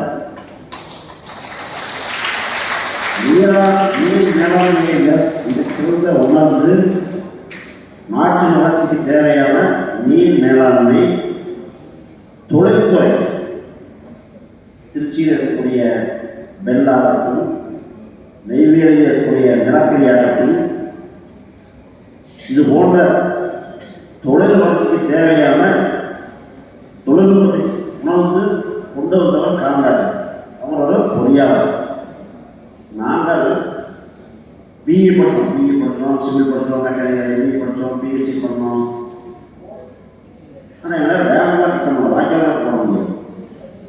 அப்போ நாங்கள் பிஇ படித்த பட்டதாரி டைப்பாளர்கிட்ட டிஃப்ரென்ஸ். பொறியாளர்களுக்கும் பட்டதாரிக்கும் வித்தியாசம் நிறையா இருக்குது. இந்த நாட்டில் நிறையா பேர் ஒரு வருஷத்துக்கு 2 லட்சம் பேர் ஸ்டடி படிக்கிறாங்க. அவங்களாம் கிராஜுவேட்ஸ், நாட் இன்ஜினியர்ஸ். இப்போ சார் சொன்னார், இன்னோவேஷன் நிறையா சொல்லிட்டு இருந்தார். கண்டுபிடிப்புகளை கொண்டு வந்தவர்கள் யாரும் பட்டதாரிகள் அவங்களாம் பெரியார். தாமஸ் ஆல்வா எடிசன் 1340 கண்டுபிடி படித்தார். அவர் கதையை நல்லா தெரியாது, புத்தகம் சொல்ல போகிறதில்ல. அவர் கதையை கேட்டால் ஆச்சரியமாக இருக்கும். அவர் பள்ளிக்கூடத்துக்கு போய் படிக்கவே இல்லை. அவரும் 1340 கண்டுபிடி கண்டுபிடிச்சார். இன்றைக்கு பரிசு வாங்குபவர்கள் அதை என்ன அண்டர்ஸ்டாண்ட் பண்ண முடியுது. நான் ரொம்ப நேரம் வாட்ச் பண்ண வரைக்கும் யாருமே கவனம் மாறாமல் ரொம்ப கேர்ஃபுல்லாக பார்த்துட்டே இருக்கு. அது ஏதோ ஒரு செய்தி எடுத்து போகணும் ஆர்வம் இருக்கிறது பசங்களோட பேர சொல்லிங்க தெரியும். அப்போது பாக்கி அடுத்த லெவல் எடுத்துகிட்டு போகிறதுக்கு ஏன் பொறியியல் படிக்கணும்னு சொன்னீங்கன்னா, பொறியியல் இல்லாத துறை இல்லை. இன்றைக்கு இப்போ லேட்டஸ்ட் டெக்னாலஜி எடுத்தீங்கன்னா மெடிக்கல் ஃபீல்டிலிருந்து அக்ரிகல்ச்சர்லேருந்து எல்லா இடத்துலையும் பொறியியல் தான் இருக்குது. நீங்கள் ஸ்கேன் எடுக்கிறீங்க, எம்ஆர்ஐ ஸ்கேன் எடுக்கிறீங்க, சிடி ஸ்கேன் எடுக்கிறீங்க, ரேடியோலஜி இருந்துச்சு. எல்லாத்துக்கும் காரணம் எக்யூப்மெண்ட் எல்லாம் கண்டுபிடிக்கப்பட்டது இன்ஜினியரிங் தான். அதுக்கான ப்ரோக்ராம் எழுதுறது கம்ப்யூட்டர் இன்ஜினியர். இன்னைக்கு மரம் நேரத்துக்கு மிஷின் வந்துச்சு, தேங்காயை பொறுக்கிறதுக்கு தேங்காயை உடைக்கிறதுக்கு மிஷின் வந்துச்சு, எல்லாத்துக்கும் மிஷின் வந்ததுன்னா இது பொறியியல் துறையுடைய வளர்ச்சி. நீங்கள் நல்லா தமிழ்நாட்டை எடுத்து பாருங்க. எந்த மாவட்டம் தமிழ்நாட்டில் அதிகமாக வளர்ந்ததுன்னு பார்த்தீங்கன்னா கோயம்புத்தூர், ஈரோடு, சேலம், கரூர். தொழில் வளர்ந்தது காரணம் தொழில்நுட்பத்தை உணர்ந்தது. இங்கே நிறையா டெக்னாலஜி, லேட்டஸ்ட் டெக்னாலஜி யூஸ் பண்ணால் தான் பிஸ்னஸ் டெவலப் ஆகும். இப்போ நாங்களாம் வந்து பார்த்தீங்கன்னாக்கா 10 வருஷத்தில் வந்து ஒரு 10 கிலோமீட்டர் ரோடு போட்டிருந்தாங்க. இன்றைக்கி மாதத்துக்கு ஒரு நாளைக்கு 1 கிலோமீட்டர் 4 லேன் கம்ப்ளீட் பண்ணிக்கிறாங்க. அவ்வளோ தொழில்நுட்பத்துடைய வளர்ச்சி. இது வந்து என்னுடைய வழக்கம்னா, அண்ணா யூனிவர்சிட்டி 56 இன்ஜினியரிங் படித்தவர்கள் அவர்கள் மத்தியிலேயே தெரிந்தது கம்ப்யூட்டர், எலக்ட்ரானிக்ஸ், அப்புறம் மீன் போனால் எலக்ட்ரிக்கல், சிவில், மெக்கானிக்கல். இந்த 5 தவிர வேறு பெருசாக யாருக்கும் தெரியறதில்லை. படிக்க சொல்லி யாரும் சப்போர்ட் பண்ணுறது கிடையாது. எக்ஸாம்பிள், நான் சிவில் இன்னைக்கு யாராவது பசங்க சிவில் படிக்கிறதுக்கெல்லாம் பேரண்ட்ஸ் வேணாம், என்ன ஒன்று வெளியில் போகணும், அதனால சிவில் படித்தாக்க யாரும் கொடுக்க மாட்டாங்க. ஒன்று போகிறது சரி, கல்யாணம் பண்ணால் சரி, கம்ப்யூட்டர் மாடல் மட்டும்தான் வேணும்னு சொல்லிட்டு பழகிட்டாங்க. வேறு எந்த படிப்பும் நமக்கு தெரியல. நீங்கள் கவர்மெண்ட் ஆஃபீஸில் போய் பாருங்கள், ஊரில் போய் பாருங்கள், மெஜாரிட்டி ஆஃப் ஆஃபீஸ் இருக்கிற மக்கள் பேரும் 60 தாண்டி வந்தாங்க. நம்ம பக்கம் ஒரே படிப்பு இன்ஜினியரிங் மட்டும்தான், அதுவும் கம்ப்யூட்டர் மட்டும்தான். இதை தாண்டி வர்றது நிறைய பேர் ஸ்டூடெண்ட்ஸ் ஆரம்பிச்சு பேரண்ட்ஸ் சப்போர்ட் கிடையாது. அதே மாதிரி என்னென்ன கோர்ஸ் இருக்குது, என்ன ஃபியூச்சருக்குங்கிறது நிறையா படிக்க வேண்டியது. இது வந்து எல்லாம் காமன் வீட்டு பேச முடியாது. குறிப்பாக நான் ஸ்கூல் ரெண்டு தாராள நிறைய பேர் சொல்கிறேன். கேரியர் ஒரு நாள் கண்டுபிடிச்சி அட்வைஸ் பண்ண முடியாது. சிவில் படிக்கிற பையன் படிப்பு என்ன பண்ண போகிறேன் கிளியோட போகணுங்க, இன்னொரு எவ்வளோ வேலை தொழில் பண்ண போகணுங்க. அப்போது படிக்க அந்த ஆர்வம் இல்லாமல் ஒரு காலேஜ் போட்டாங்க 4 வருஷம் வச்சு என்ன பண்ண முடியும்? அவன் ஏன் கஷ்டப்பட்டு அப்பா அம்மாலாம் வந்து கட்டாயப்படுத்தி எவ்வளோ செலவானாலும் பரவாயில்ல சொல்லி எவ்வளோ காலேஜில் போய் சேர்த்து விடுறாங்க. நல்லா படிக்கிற பசங்க தனியாக உட்காந்து நிறைய பேர் டிஸ்கஸ் பண்ணி முதல்ல அவங்க என்ன பிடிச்சதுங்கிறத கேட்டு அதுக்கு வழிகாட்டுங்க. எல்லா படிப்பும் எல்லாத்துக்கும் ஒரே மாதிரி தான் வாய்ப்பு வச்சு வருமானம் இருக்கும். நான் எல்லாரும் சொல்கிறேன், ஆர்டிஃபிஷியல் இன்டெலிஜென்ஸ் படித்தா ஏகப்பட்ட வருமானம் வரும். அமெரிக்காவில் தான் பண்ணுறீங்க. மொத்த அமெரிக்காவில் 300 பேர் ஆர்டிஃபிஷியல் இன்டெலிஜென்ஸ் சாஃப்ட்வேர் டெவலப் பண்ணிருக்காங்க. நான் அத்தனை பேர் உபயோகப்படுத்திட்டு இருக்கோம். நான் யூஸ் பண்ணுற செல்ஃபோன் ஆர்டிஃபிஷியல் இன்டெலிஜென்ஸ் எல்லாமே யூஸ் பண்ணுறோம். வெளியே போய் பார்த்தா அந்த குப்பை போட்ட அம்மா 2 பேர் செல்ஃபோனில் பேசிட்டு இருக்குது, ஸ்மார்ட் ஃபோனில் பேசிட்டு இருக்குது. பட் அதை படித்தா மட்டும்தான் இப்போ வருமானம் வரும், பணம் வரும் வந்து எந்த வகையும் தெரிய மாட்டேங்குது. நாட்டில் குறைய எனக்கு குறைய வேண்டிய 2 படிப்புகள், ஒன்று மருத்துவம், இன்னொன்று வக்கீல். டாக்டர் டிமாண்டை குறைஞ்சா நோயாளின்னு அர்த்தம், வக்கீல் டிமாண்டை குறைஞ்சா கேஸ் இல்லைன்னு அர்த்தம். பட் எல்லாத்துக்குமான டிமாண்ட் என்றைக்குமே பெருகிட்டு தான் இருக்குது. அதுவும் நம்ம மாவட்டத்தில் ஈரோடு, கோயம்புத்தூர் நேரத்தில் எல்லா லேட்டஸ்ட் டெக்னாலஜி இருக்குது. மிஷினரிஸ் ஆகட்டும், விவசாயம் ஆகட்டும், எல்லாத்துக்கும் தேவை. சார் சொன்ன மாதிரி இன்னோவேஷனுங்கிறது பெரிய கண்டுபிடிப்புகள் தாமஸ் ஆல்வா எடிசன் கண்டுபிடிச்சது கிடையாது. நம்ம செய்கிற வேலை சிம்பிள் பண்ணுறதுக்கு ஏதாவது டெக்னாலஜி மிஷின் கிடைக்குமா, சொல்யூஷன் கிடைக்குமா? இப்போ சார் சொன்னாரு ஆடிட்டில் வந்து நிறைய சாப்பிட்டாலும் இருந்தார். ஆனால் நம்ம 2 மாதம் 500 நிறுத்திடுவோம். 500 நான் நிறுத்திட்டா ஆன்லைன் பேமெண்ட் உங்கள் டோட்டல் டிரான்சாக்ஷன் வந்துடும். என்ன பர்ச்சேஸ் பண்ணுறீங்க, அதுக்கு நீங்கள் எவ்வளோ ஜிஎஸ்டி கட்டணும், இல்லை எவ்வளோ இன்கம் டேக்ஸ் கட்டணும், 31 உங்கள் வீட்டுக்கு மெசேஜ் வந்து இந்த வருஷம் இவ்வளோ வருமானம், இவ்வளோ செலவு பண்ணிக்கிறீங்க, இவ்வளோ டேக்ஸு டிரைவ் பண்ணிட்டு தகவல் வரும். இது எல்லாத்துக்கும் வந்து டெக்னாலஜியுடைய டெவலப்மெண்ட். வண்டி நீங்கள் ஓட்ட வேண்டியதில்லை, கூகுள் மேப்பில் போய் இந்த ஸ்பாட்டை சொல்லிட்டீங்கன்னா வண்டி போகிறதுக்கான வசதியும் இன்னைக்கு இல்லைன்னா 50 வருஷம் வரும். இன்னைக்கு யூஎஸ்லாம் கண்டுபிடிக்காது நீங்கள் வந்துடும். அதே மாதிரி வந்து நீங்கள் ஜாதகம் பார்க்க போகிறீங்க, கல்யாணம் பார்க்க போகிறீங்க, ஜாதகம்லாம் பார்க்க வேண்டியதில்லை.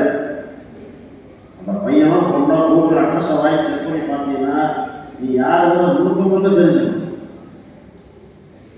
இந்த இன்கம் டேக்ஸ் தான் போனாலும் கேள்வி அப்படின்னா அவன் கேட்கணும். ரிப்போர்ட் கொடுத்தான், ஐயா இந்த பாருமா 3 மாதம் ட்ராவல் ஹிஸ்ட்ரி, நீங்கள் இந்த ஏரியா போயிருக்கிறீங்க, இந்த ஓரம் தண்ணி நான் பார்த்துக்கிறீங்க, இது கரெக்ட் சரியான பார்த்து சொல்லணும். உங்களோட கேள்வியில் கேட்கறது இது டெக்னாலஜி டெவலப்மெண்ட். உங்கள் குழந்தை எந்த வரும்போது எந்த பேசு யாரை பார்த்து என்ன வேணாலும் எடுத்துக்கணும். இதை 2 நாளைக்கு நம்ம டிவி சொன்னாங்க. அந்த காலத்தில் 8 மணிக்கு டிவி போட்டால் புதிய சேனல் பார்க்க குடும்பமே அந்த டிவி இப்போ ஓடிச்சு. இன்னைக்கு எல்லாரும் ஸ்மார்ட் ஃபோன் வச்சுருக்காங்க. ஃபோன் வந்தால் எல்லாரும் ஃபோன் எடுத்துட்டு மகன் மொட்டை மாடி போடுறான், உள்ள ரூம் போடுறது, அப்போ மாஸ்க் போடுறாங்க. நாம நினச்சிக்கலாம் அங்கே போய் பேச தெரியாதுன்னு நினச்சிக்கலாம். இந்த பிள்ளைங்க ரூமில் போய் அவசாரத்துக்கு தெரியாது. ஏன்னா அந்த காலத்தில் தனியாக ரூம்லாம் கிடையாது. ஒரு வீட்டுக்கு ஒரே ஒரு ரூம் இருக்கு. எதுனா நகை நட்டு வைக்க வச்சுருக்காங்க. அப்போதான் ஆள் தான் இருக்கும். இன்னைக்கு அப்பா போகணும், அம்மா போகணும், பையன் போகணும், பிள்ளை போகணும், எவன் என்ன பண்ணான்னு தெரியுது. எல்லாம் முடிஞ்சதுக்கப்புறம் அந்த கண்ணீர் வர்றாரு. சார் ப்ரொஃபஸர் தெரியும், அவர் எப்போ ஃபோனில் கூப்பிட்டார், செல்ஃபோனில் கூப்பிட்டார். எடுத்து லிஸ்ட் காலை பார்த்து கூப்பிட்டா ஃபோன் எடுக்க மாட்டார். நாள் கழிச்சு கேட்ட சொன்னார், என் ஃபோன் என் வசதியாக வச்சுக்கிறேன், நான் ஆன் பண்ணி பேசிட்டு வேறு ஆஃப் பண்ணி வச்சுக்கிறேன். 24 மணி நேரம் செல்ஃபோன் இருக்கிறது தமிழ்நாட்டில் மட்டும்தான். அதுக்கு காரணம், எந்த வீட்டில் போய் பாருங்க, குழந்தை சாப்பிடுங்க முதல்ல செய்யக்கூடியது ஃபோனை கையில் போட்டு குட்டி குழந்தைய பழக்கி விட்டாச்சு. கேட்டாங்க சொல்கிறாங்க, ஃபோனில் மட்டும் சாப்பிடாது தூங்காது. பிறந்த குழந்தைக்கு செல்ஃபோனை கொடுத்து இத்தனையும் பண்ணி போட்டு அப்புறம் பையன் செல்ஃபோனை பார்க்காதுன்னு சொன்னார். என்ன நியாயம் புரியல. அங்கிருந்தே ஊட்டி வளர்ந்தாச்சு. அப்புறம் வேண்டாதெல்லாம் பண்ணதாங்க. கடைசியாக சொன்னால் செல்ஃபோன் பிரச்சனை சார். செல்ஃபோனு அப்புறமா ஒன்றும் கிடையாது சார், யூஸ் பண்ண கற்றுக் கொடுத்த முறை தவறு. தானே சொன்னாங்க, யாரா எங்கே போகிறா எங்கே போகிறா என்ன பண்ணான்னு தெரிஞ்சுக்கிற வசதி இருக்குது. இன்னைக்கு ஆதார் கார்டு கொடுத்து அவங்க எத்தனை சொத்து இருக்குது, எத்தனை பேங்க் பேலன்ஸ் அதையும் கண்டுபிடிக்க சொல்லணும், தெரிஞ்சுக்கணும். நிறைய பேர் வீட்டில் பெரிய சர்டிஃபிகேட்டாக சொத்தை எங்கே கூட தெரியாது. உங்கள் மெடிக்கல் ரிப்போர்ட் நீங்கள் நடக்க போகிறீங்க, ஆக்சிடென்ட் ஆகிடுதுன்னா இன்னைக்கு என்ன டாக்டர் கேட்க முடியாது. செல்ஃபோனுக்கு தான் கண்டுபிடிச்சாரு. அவ்வளோ டெக்னாலஜி இருக்குது. ப்ராப்பராக கற்றுக் கொடுங்க. கோர்ஸ் கிடையாது, வருமானம் பண்ண கோர்ஸ் கிடையாது. நாட்டுல இன்ஜினியரிங் எல்லா இடத்துலையும் இன்ஜினியரிங்குடைய அப்ளிகேஷன் இருக்குது. விவசாயம் இருந்தாலும் சரி, நெசவாக இருந்தாலும் சரி, இல்லை பொறியியல் கட்டிடக்கலை, கம்ப்யூட்டர் எல்லா இடத்துலையும் இருக்குது. ரொம்ப கேர்ஃபுல்லாக அனலைஸ் பண்ணி உங்கள் வசதிக்கு தகுந்த பையனுக்கு நாலேஜுக்காக படிப்பு கொடுக்கும். தயவு செஞ்சு அவங்க படிப்பு வரல, கம்மியாக இருந்தாலும் வேறு ஆசை பாருங்க. எல்லாரும் வந்து கம்ப்யூட்டரே படிக்கணும், யூனிவர்சிட்டியே போகணும், ரொம்ப கஷ்டம். அந்த ப்ரெஷருக்கு தான் அப்பா அம்மாவுடைய ப்ரெஷர் குழந்தைங்களாம் ரொம்ப அதிகமாகிடும். அதை குறைச்சிட்டு என்ன கோர்ஸ் படிக்கணும், எந்த இடத்துக்கு படிக்கணும், தாராளமாக படிக்கிறீங்க. பொறியியல் இல்லாமல் வேறு டெவலப்மெண்ட்டுக்கான வாய்ப்பு கம்மி. அதுதான் நான் பொறியியலே படிக்க சொல்ல. அதை எப்படி அப்ளிகேஷன் பண்ணணும் யோகணும். இனிமேல் ஃபியூச்சரில் படிப்போ வேறு எதுவும் யூஸ் பண்ணாது, ஸ்கில் மட்டும்தான் சப்போர்ட் பண்ணும். நம்ம நாட்டில் வந்து இப்போ நிறைய ஐஏஎஸ் ரயில்வே ப்ராஜெக்ட்லாம் போயிட்டு இருக்குது. டனல் போடுறது நம்ம நாட்டில் ஆட்கள் கிடையாது. அது கொஞ்சம் உயிருக்கு பாதுகாப்பான ஒரு ரொம்ப கஷ்டமான நாட்டு மழையை போடுறது, டனல்லாம் போடுறது.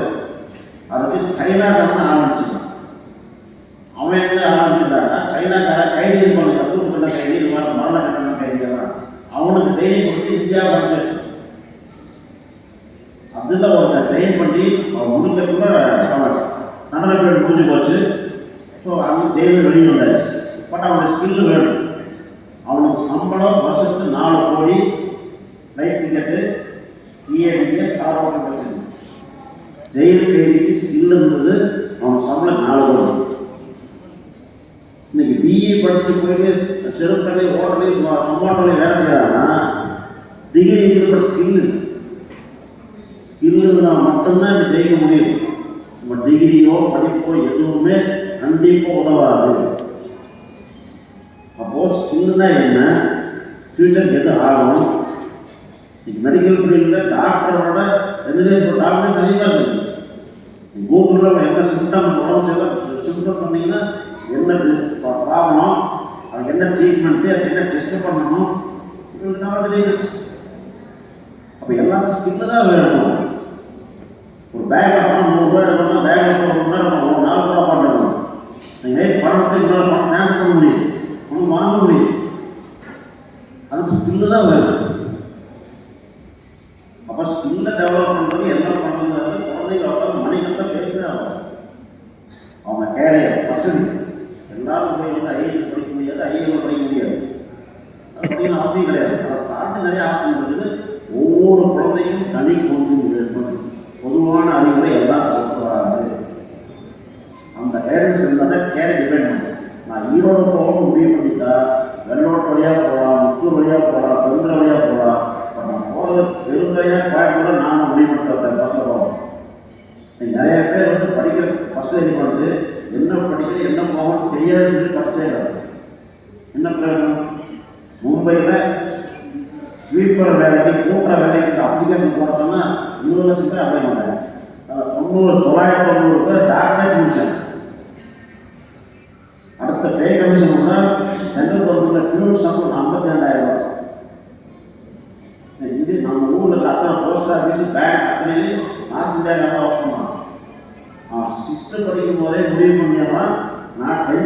முடிச்சுட்டு ரயில்வே போக போகிறேன், பேங்க் போக போகிறேன், பெருக்கா போக போகிறேன், முடிவு பண்ணலாம். நாம் எதையுமே யோசிக்காம ஏதோ டிகிரி வரணும்னு சொல்ல போனால் மட்டும்தான் பிடிக்கும். வெளியே வந்ததுக்கு என்ன பண்ண தெரிய மாட்டேங்குது. வெளில வந்து அர்த்தத்தை கல்யாணம் பண்ணணும், இல்லை வேலைக்கு போகணும், சம்பாதிக்கணும், வைத்தியம் முடிச்சுக்கணும்.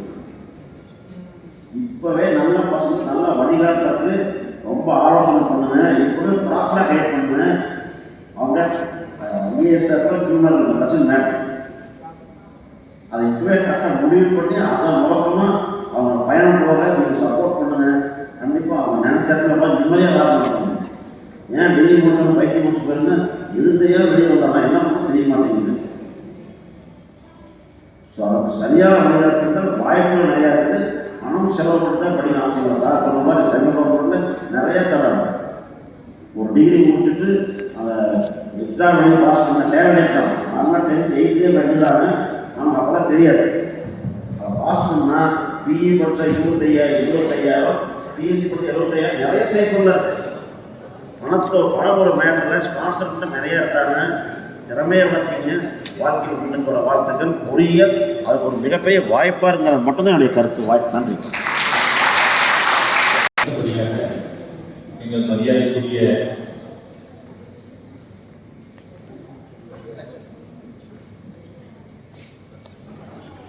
மரியாதைக்குரிய ஐயா திருவள்ளுவர் அவர்களை வருக வருக என்று வரவேற்று அவர்கள் 5 மணிக்குள் மட்டும் உரையாற்றுமாறு அன்பு வேண்டுகோள் வைக்கிறேன்.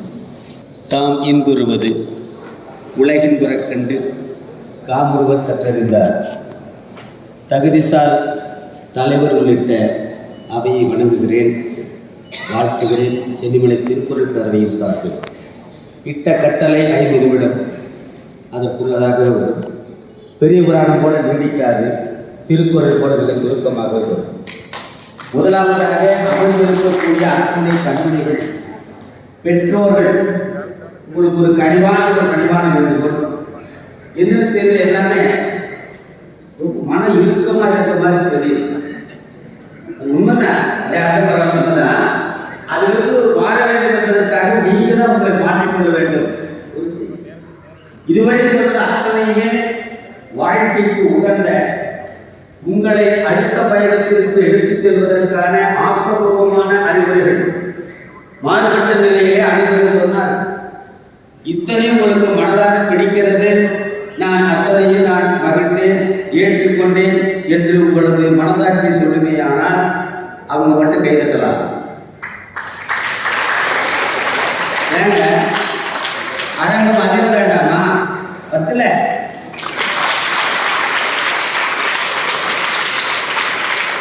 இது அவர்களை வெளிப்படுத்துவதற்காக அல்ல, உங்களுடைய உயரிய நோக்கம்.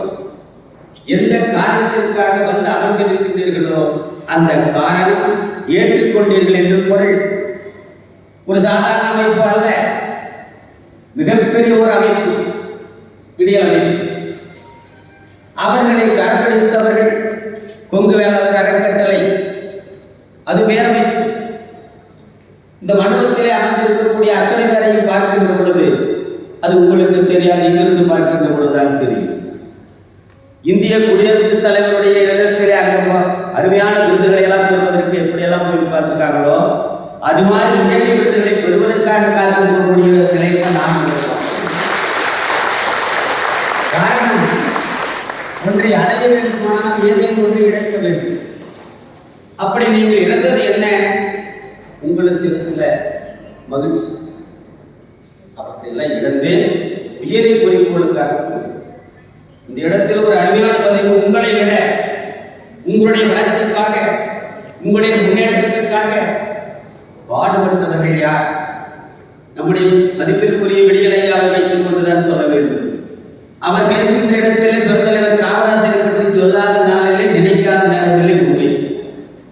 அதுபோல அமர்ந்திருக்கக்கூடிய அத்தனை பேரும் தியாகிகளாக யாரை நினைக்க வேண்டும் என்றால், பெருந்தலைவரை நினையுங்கள், காமராஜரை நினையுங்கள், காந்தியடிகளை நினையுங்கள் என்ற பட்டியல் காந்து போகவில்லை.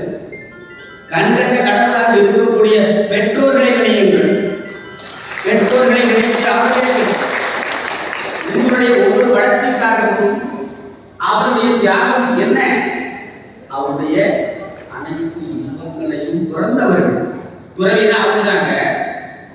ஒரு நிமிடம் இடதுகையை வச்சு பாருங்க. அம்மா அப்பா உங்களுடைய இந்த வளர்ச்சிக்காக, 10ஆம் வகுப்பிலே நீங்க சாதனை பெற்றதற்காக, 12ஆம் வகுப்பிலே சாதனை அடைந்ததற்காக அந்த தாய் உள்ளம், அந்த தந்தையுடைய தியாகம் எப்படிப்பட்டது? அப்ப அவர்களுக்காக நீங்க செய்ய வேண்டியது என்ன?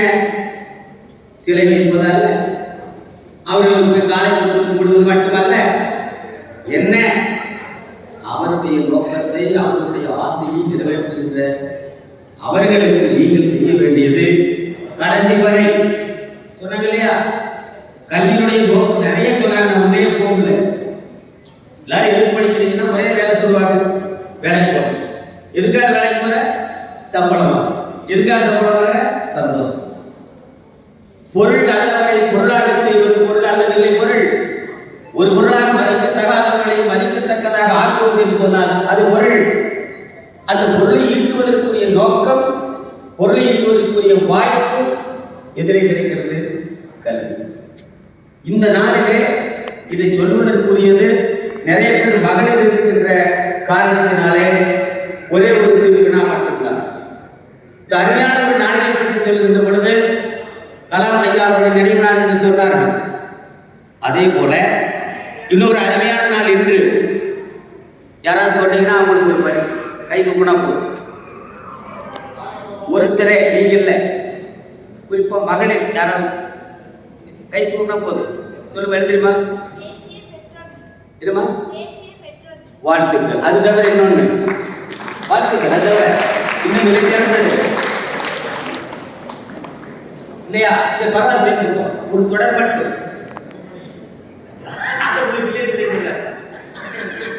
அறிவித்து சொன்னாங்க. நன்றி. ஏன் இதை பதிவு செய்கின்றேன் என்று சொன்னால், அமர்ந்திருக்கக்கூடிய அத்தனை பேரும் மங்கையர்கள் மிகுதியாக இருக்கின்ற காரணத்தினாலே ஒரு நாட்டினுடைய விடுதலை பற்றி பாடுகின்ற பொழுது கூட பாரதி பெண் விடுதலையை பாடினார். பாரதி புதுமை பெண்ணை காட்டினார். கவிமணி என்று சொல்லக்கூடிய தேசிய விநாயகம் பிள்ளை மிக அழகாக கச்சிதமாக மங்கையராக பிறப்பதற்கு நல்ல மாதவம் செய்திட வேண்டுமம்மா. இதற்கெல்லாம் இல்லையா? ஏங்க பெண்கள் யார் தயவு செய்து ஐயோ பிள்ளையா போச்சு ஒரு காலம், ஐயோ பிள்ளையா போச்சு ஒரு காலம். உங்க நாட்டில் தெரிஞ்சுக்கிறது அருமையான பதிவு. தயவு செய்து இன்னைக்கு பெண்களை தேடுகின்ற படலம் மிகுதியாக இருக்குது. ஐயோ எப்படியாவது ஒரு பொண்ணு கிடைக்காதா இயங்குகின்ற காலம் மாறிவிட்டது. பழைய காலம் போயிடுச்சு. அந்த உயரிய வரியினை சொன்ன மங்கையராக பிறப்பதற்கு நல்ல மாதவம் செய்திட வேண்டுமா என்று பாடிய தேசிய கவி பிறந்த நாள் இன்று. அந்த நாளிலே உங்களை எல்லாம் சந்திப்பதிலே, மங்கையரை பார்ப்பதிலே பெருமைப்படுகின்றேன். அதனால் அப்பேற்பட்ட நாள் வந்திருக்கக்கூடியவங்க போற்றுவது மட்டுமல்ல, எல்லாரும் சொன்னது போல அவரவர்களை உயர்த்தி கொள்வதற்கு என்னென்ன வழிமுறைகள் சொன்னாங்களோ நான் அதுக்குள்ளேயே போகலை. அத்தனையும் என்ன பண்ணனே நாம் ஏற்றுக்கொண்டு வாழ்க்கையிலே செயற்படுத்த வேண்டும். அதே போல் உலகத்தில் நிறைய சொன்னாங்க, அவங்களுக்குள்ள போகல. 2 தொழில்கள் மிக உயர்வானதுன்னு சொல்லுவாங்க. நிறைய இருக்கு. 2 தொழில்கள் மிக உயர்வானதுன்னு சொல்லுவாங்க. அந்த 2க்கு மட்டும்தான் உளவியல் மிகுதியாக தேவைப்படுகிறது. அதில் ஒன்று மருத்துவம், இன்னொன்று ஆசிரியர் தொழில். காரணம் ஆசிரியராக இருப்பதற்காக அல்ல, 35 ஆண்டுகள் தமிழாசிரியராக இருந்து மேடையில் இருப்பதற்காக அல்ல, பல முறை விடியல் அவர்களால் பாராட்ட பெற்றேன் அதற்காக அல்ல. மருத்துவர் மனிதனை பிணமாகாமல் காத்துக்கொள்கின்றார். மருத்துவர் மனிதனை பிணமாகாமல் காத்துக்கொள்கின்றார். ஆசிரியர் மனிதர்களை நடைபெணமாகாமல் காத்துக்கொள்கின்றார். அப்படிப்பட்ட அந்த ஆசிரியர் பெருமக்கள் தியாகிகளாக, பேராசிரியர் பெருமக்களாக உட்கார்ந்திருக்காங்க. அவர்களை வளர்க்கின்ற, அவர்களுக்கு உற்றுழை உதவுகின்ற தாளாளர்களாக, கல்வி தந்தையர்களாக மேடையில் அமர்ந்திருக்கக்கூடிய பெருமக்கள் அனைவருக்கும் நன்றி சொல்வதோடு, கலாம் ஐயா அவர்களுடைய நினைவு நாளில் அவங்க நிறைய சொல்லிட்டு போனால் நான் அதற்கே போகல. கனவுன்னு சொல்லுவோம். ஐயா சொன்னது அதே தான். கனவு ஒரு முறை வந்தால் அதை ஏற்றுக்கொள்ளது கனவு தான். இருமுறை வந்தால் அது ஆசை. கனவு இருமுறை வந்தால் அதே திருப்ப திருப்ப பலமுறை வந்தால் லட்சியம். ஆக பலமுறை வருகின்ற பொழுது லட்சியமாக மாறுகின்றது. அந்த பலமுறை வருகின்ற கனவை காணுங்கள், வாழ்விலே வெல்லுங்கள். நன்றி, வணக்கம்.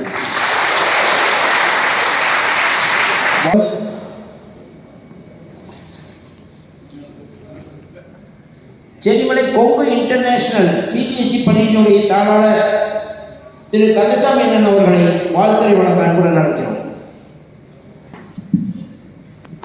வந்திருக்கும் அனைத்து பெற்றோர்களுக்கும் வணக்கம் மற்றும் மேடை உள்ள அனைவருக்கும் வணக்கம். அவர் கோபாலகிருஷ்ணன் சார் சொன்ன மாதிரி என்ஜினியரிங் அந்த இதில் மட்டும் ஒரு கோர்ஸ் 2 கோர்ஸும் கிடையாதுங்க. கிட்டத்தட்ட 50-60 கோர்ஸ் இருக்குது. நாட் ஒன்லி என்ஜினியரிங், மெடிக்கல் இருக்குது, பேராமெடிக்கல் இருக்குது. அந்த மாதிரி உங்களுக்கு என்ன ஃபீல்டு நீங்கள் இப்போ ஐயா சொன்ன மாதிரி அதை நீங்கள் இப்போ இருந்தே சூஸ் பண்ணி அதை படிக்கிறதுக்கு அதுக்குண்டான முயற்சிகள் இப்போ மேற்கொண்டு அதுக்கு பின்னாடி அதுக்குண்டான உழைப்பை எடுத்து அதில் திறம்பட நீங்கள் அனைவரும் மேற்கொண்டு மென்மேலும் வளரும்னு சொல்லி வாழ்த்தி விடைபெறுகிறேன். வணக்கம். வாழ்த்துறை வழங்கி சிறப்பித்த அண்ணன் அவர்களுக்கு நன்றி. தொடர்ந்து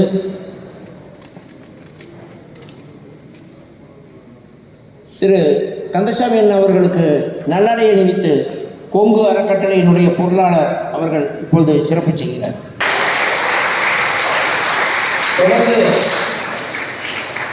இந்த நிகழ்ச்சி இவ்வளவு சிறப்பாக நடத்துவதற்கு உறுதுணையாக அனைத்து இடத்தை கொடுத்து, மண்டபம் கொடுத்து, அனைத்து பொருளுதவி நிதியுதவி வழங்கி சிறப்பித்த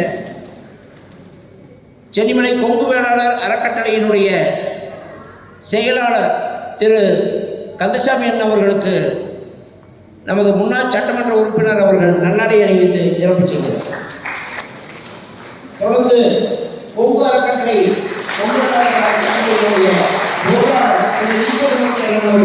நல்லாடை அணிவித்து சிறப்பு செய்கிறார்.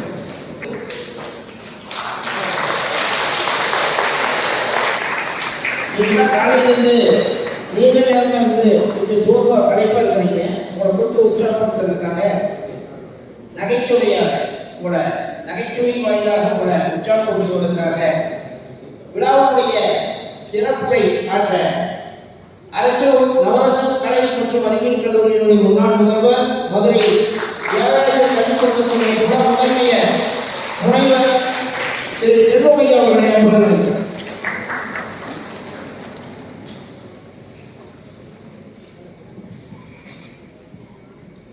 கற்பக விநாயகர் கடவுளின் காலடிகள் பொற்பதம் பணிந்து வணங்கி அனைவர் வாழ்விலும் அற்புதம் நிகழ ஆண்டவன் திருப்படி தொழுது தோகைமையில் உலகம் கந்தன் சுடற்கரத்திருக்கும் வெற்றி வாகையே சுமக்கும் வேலை வணங்குவது எமக்கு வேலை. தேர் திருவிழா என்றால் திருவாரூரில் பிறந்திருக்க வேண்டும். சித்திரை திருவிழா என்று சொன்னால் மதுரையில் பிறந்திருக்க வேண்டும். மாரியம்மன் திருவிழா என்று சொன்னால் ஈரோட்டில் பிறந்திருக்க வேண்டும். கல்வியின் திருவிழா என்று சொன்னால் சென்னிமலையில் வந்து சிறந்திருக்க வேண்டும் என்பதைப் போல கொங்கு வேளாளர் அறக்கட்டளை மண்டபமும் கொங்கு மகால் விடியல் அமைப்பும் இணைந்து நடத்துகின்ற வெற்றிகரமான ஒரு விழா. காலத்தின் அருமை கருதி பெருமைக்குரிய சான்றோர்கள்லாம் இங்கே மேடையில் இருக்கிறாங்க. நீங்கள் நல்லா உற்சாகமாக தான் இருக்கீங்க. எனக்கு இப்படி ஒரு சபையை பார்ப்பது புதுமையாக இருக்கு. ஒரு கூட்டத்தில் பேச போயிட்டு எவ்வளோ நேரம் பேசணும்னு கேட்டேன். நீங்கள் எவ்வளோ நேரம் பேசுவோம், நாங்கள் 2 நிமிஷத்தில் கிளம்பிடுவோம் அப்படின்னாங்க. தூக்கி வாரி போட்டுருச்சு. இன்னொரு சிறப்பு இந்த அவைக்கு என்ன அப்படின்னா, யாருமே எந்திரிச்சு போகாமல் இருக்கீங்க. அது ஏன்னா இதை கொடுக்குற வரைக்கும் போக மாட்டோம் அப்படின்னு ஒரு எண்ணம்.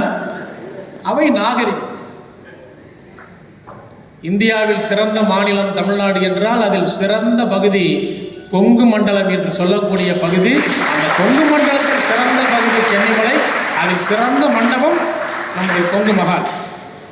அதில் சிறந்திருப்பவர்கள் மதிப்பெண் பெற்ற மாணவ மாணவிகள், அவர்களை ஈன்றெடுத்த பெற்றோர்கள். சிறந்து சிறந்து சிறந்து சிறந்து வருது பாருங்க.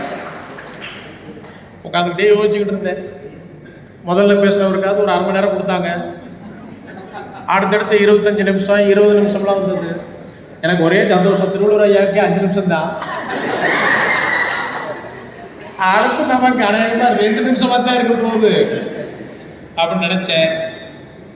வாழ்க்கையில் ஒரு முறையாவது இந்த காசிக்கு போகணும், ராமேஸ்வரத்துக்கு போகணுன்ற மாதிரி ஒரு தடவையாவது இந்த சென்னிமலைக்கு வந்து கொங்கு மகாலில் இந்த விடியல் விழாவில், வெற்றி விழாவில் கலந்துக்கிறது தான் நம்முடைய பிறவியின் பயன் என்று நினைக்கக்கூடியவர்களையும் நானும் வருவேன். பெரியவங்க நிறைய சொல்லியிருக்காங்க. எத்தனை பேர் மருத்துவம் படிக்க போறீங்க? கை தூக்குங்க. மருத்துவர்கள், பொறியாளர்கள், இன்ஜினியர்ஸ், அருமை. லாயர், சிஏ, டிஎன்பிஎஸ்சி, யூபிஎஸ்சி எக்ஸாம்லாம் எழுத போறோம்ன்றவங்க எத்தனை பேர்? அருமை. எத்தனை பேர் இதில் அரசியல்வாதி ஆக போறீங்க? பாலிட்டிஷியன். அரசியல்வாதிகள் எத்தனை பேர்? குடியல் சார், இதுதான் நிலைமை, இதுதான் நிலைமை. ஒரு நல்ல அரசியல்வாதியாக நான் அன்று பார்த்ததிலிருந்து இன்று வரைக்குமே அப்படியே இருக்கின்ற ஐயா பெரியவர் மூப்பனார் அவர்களுடைய அடிச்சுவட்டில், ஏன்னா அவருடைய காமராஜர் அவர்களுடைய அடிச்சுவட்டில் ஒரு அடிச்சுவடு அப்படி இருக்கிறது. அந்த வழியில் வந்து நல்ல காமராஜர் படத்தோட இன்றைக்கு விருதுகளையும் வெற்றி சான்றிதழையும் வழங்கக்கூடிய இந்த தொகுதியின் செல்ல பிள்ளையாக இருக்கக்கூடிய முன்னாள் சட்டமன்ற உறுப்பினர் விடியல் சேகர் அவர்களுக்கு வாழ்த்துக்களை மனம் நிறைந்து வழங்க.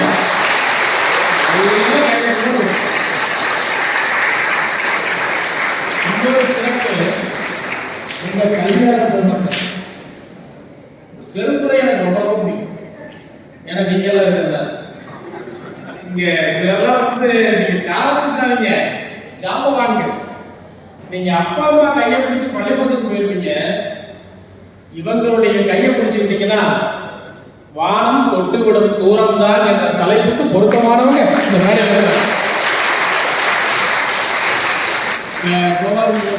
நான் ஒரு இன்ஜினியர் ஆகணும் அப்படின்னா எனக்கு ஒரு சென்னை சார் இருந்தாங்க. அவர் பெருந்துறையில் மிகப்பெரிய வழிகாட்டி.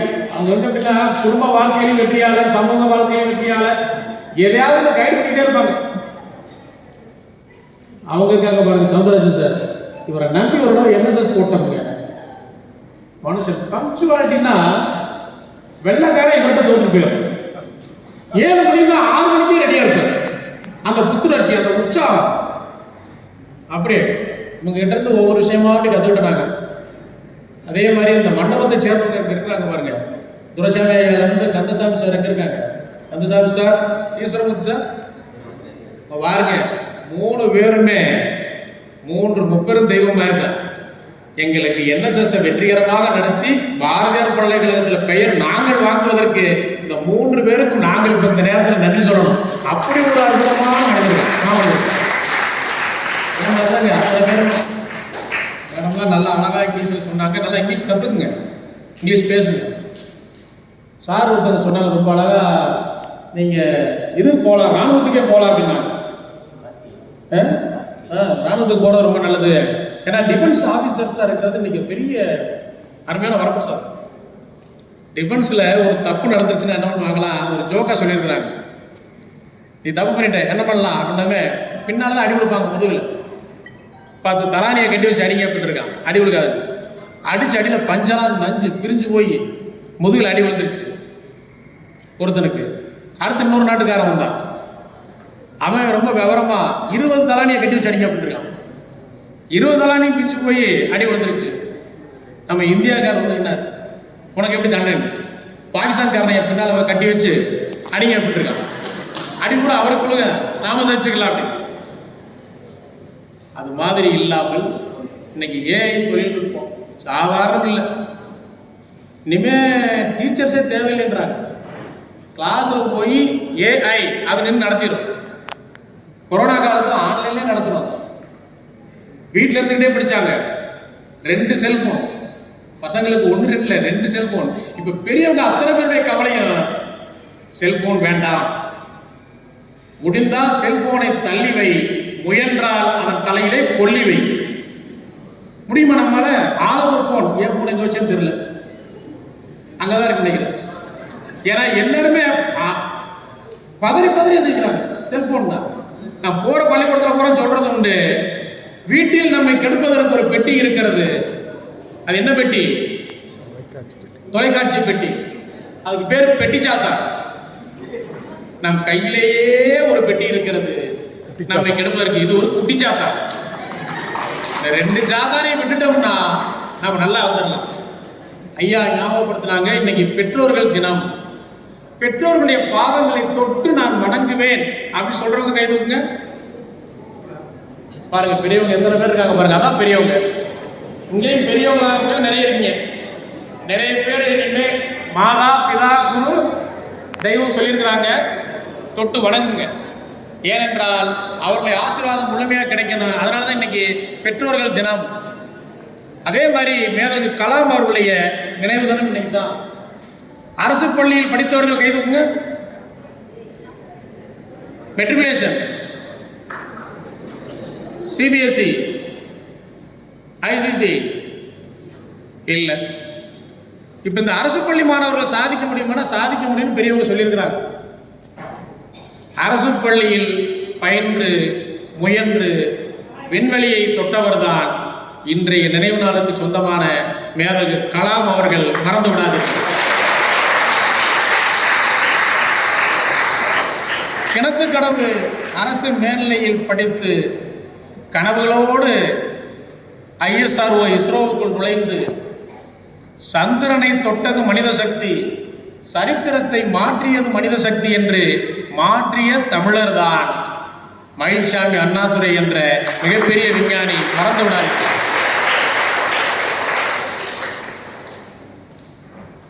ஒரு முயற்சியில் நாம் தோற்ற பொழுது நம்முடைய பாரத பிரதமர் அவர்களால் தட்டி கொடுக்கப்பட்டு அடுத்த முயற்சியில் நிச்சயம் வெல்வோம் என்று உறுதி எடுத்துக்கொண்டு இஸ்ரோவின் இயக்குநராக தலைவராக இருந்து வெற்றி பாதையில் வழிநடத்தியவர்தான் கன்னியாகுமரியில் அரசு பள்ளியில் படித்த கே. சிவன். மறந்து விடாதீர்கள்.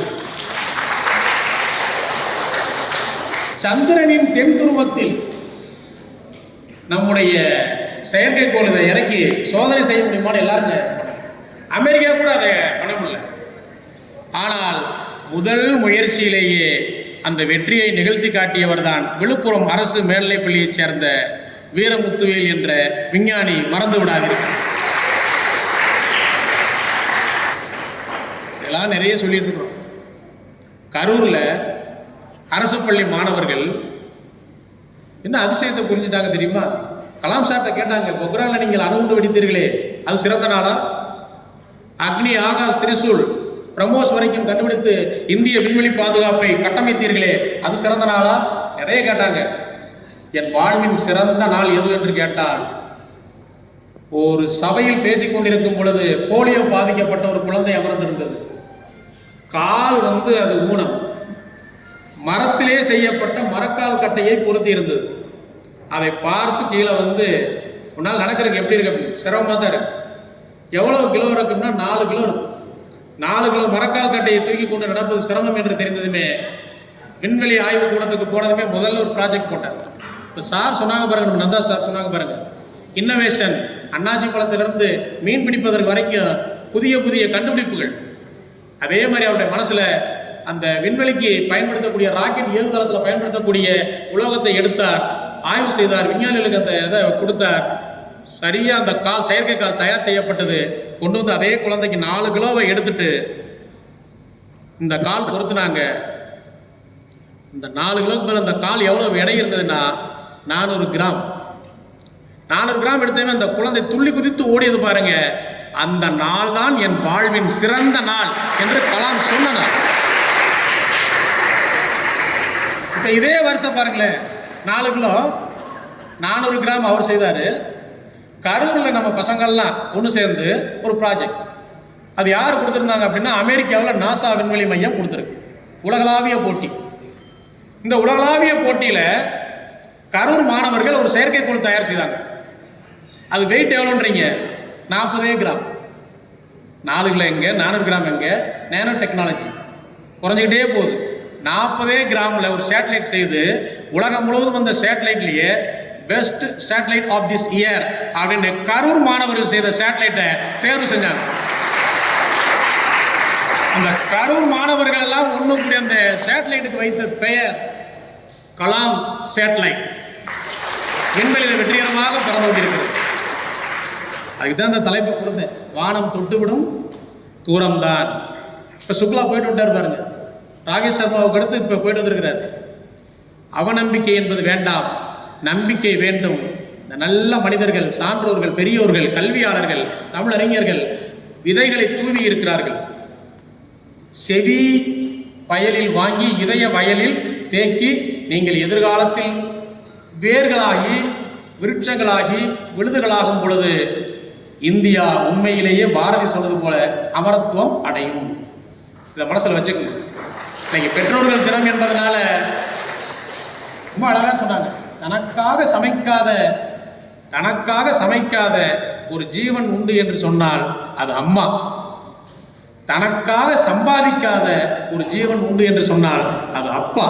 தனக்காக சமைக்காமல், தனக்காக சம்பாதிக்காமல் பிள்ளைகளின் கனவுகளுக்காக இருக்கின்ற பெரியோர்கள் அவர்கள்.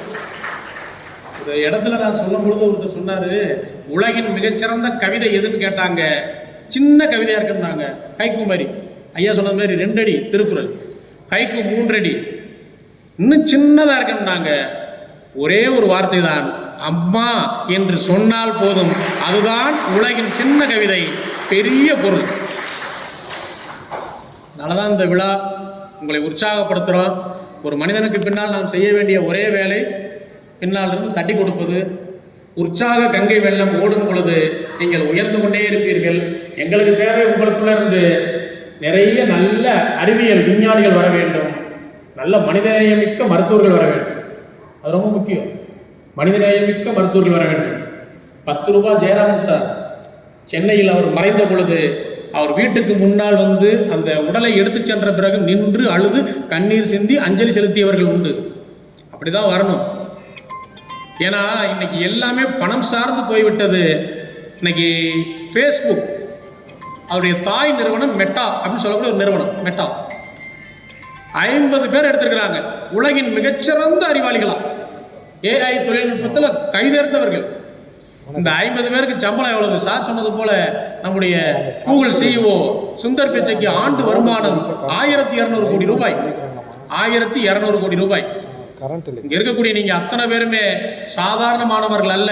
சரித்திரம் படைப்பதற்காக, புதிய விடியல் படைப்பதற்காக சென்னிமலை விடியலில் இருந்து புறப்பட்டு செல்கின்ற ஒளி கதிர்கள். நீங்கள் மறந்துடாதீங்க, ஒளி கதிர்கள் நீங்கள்.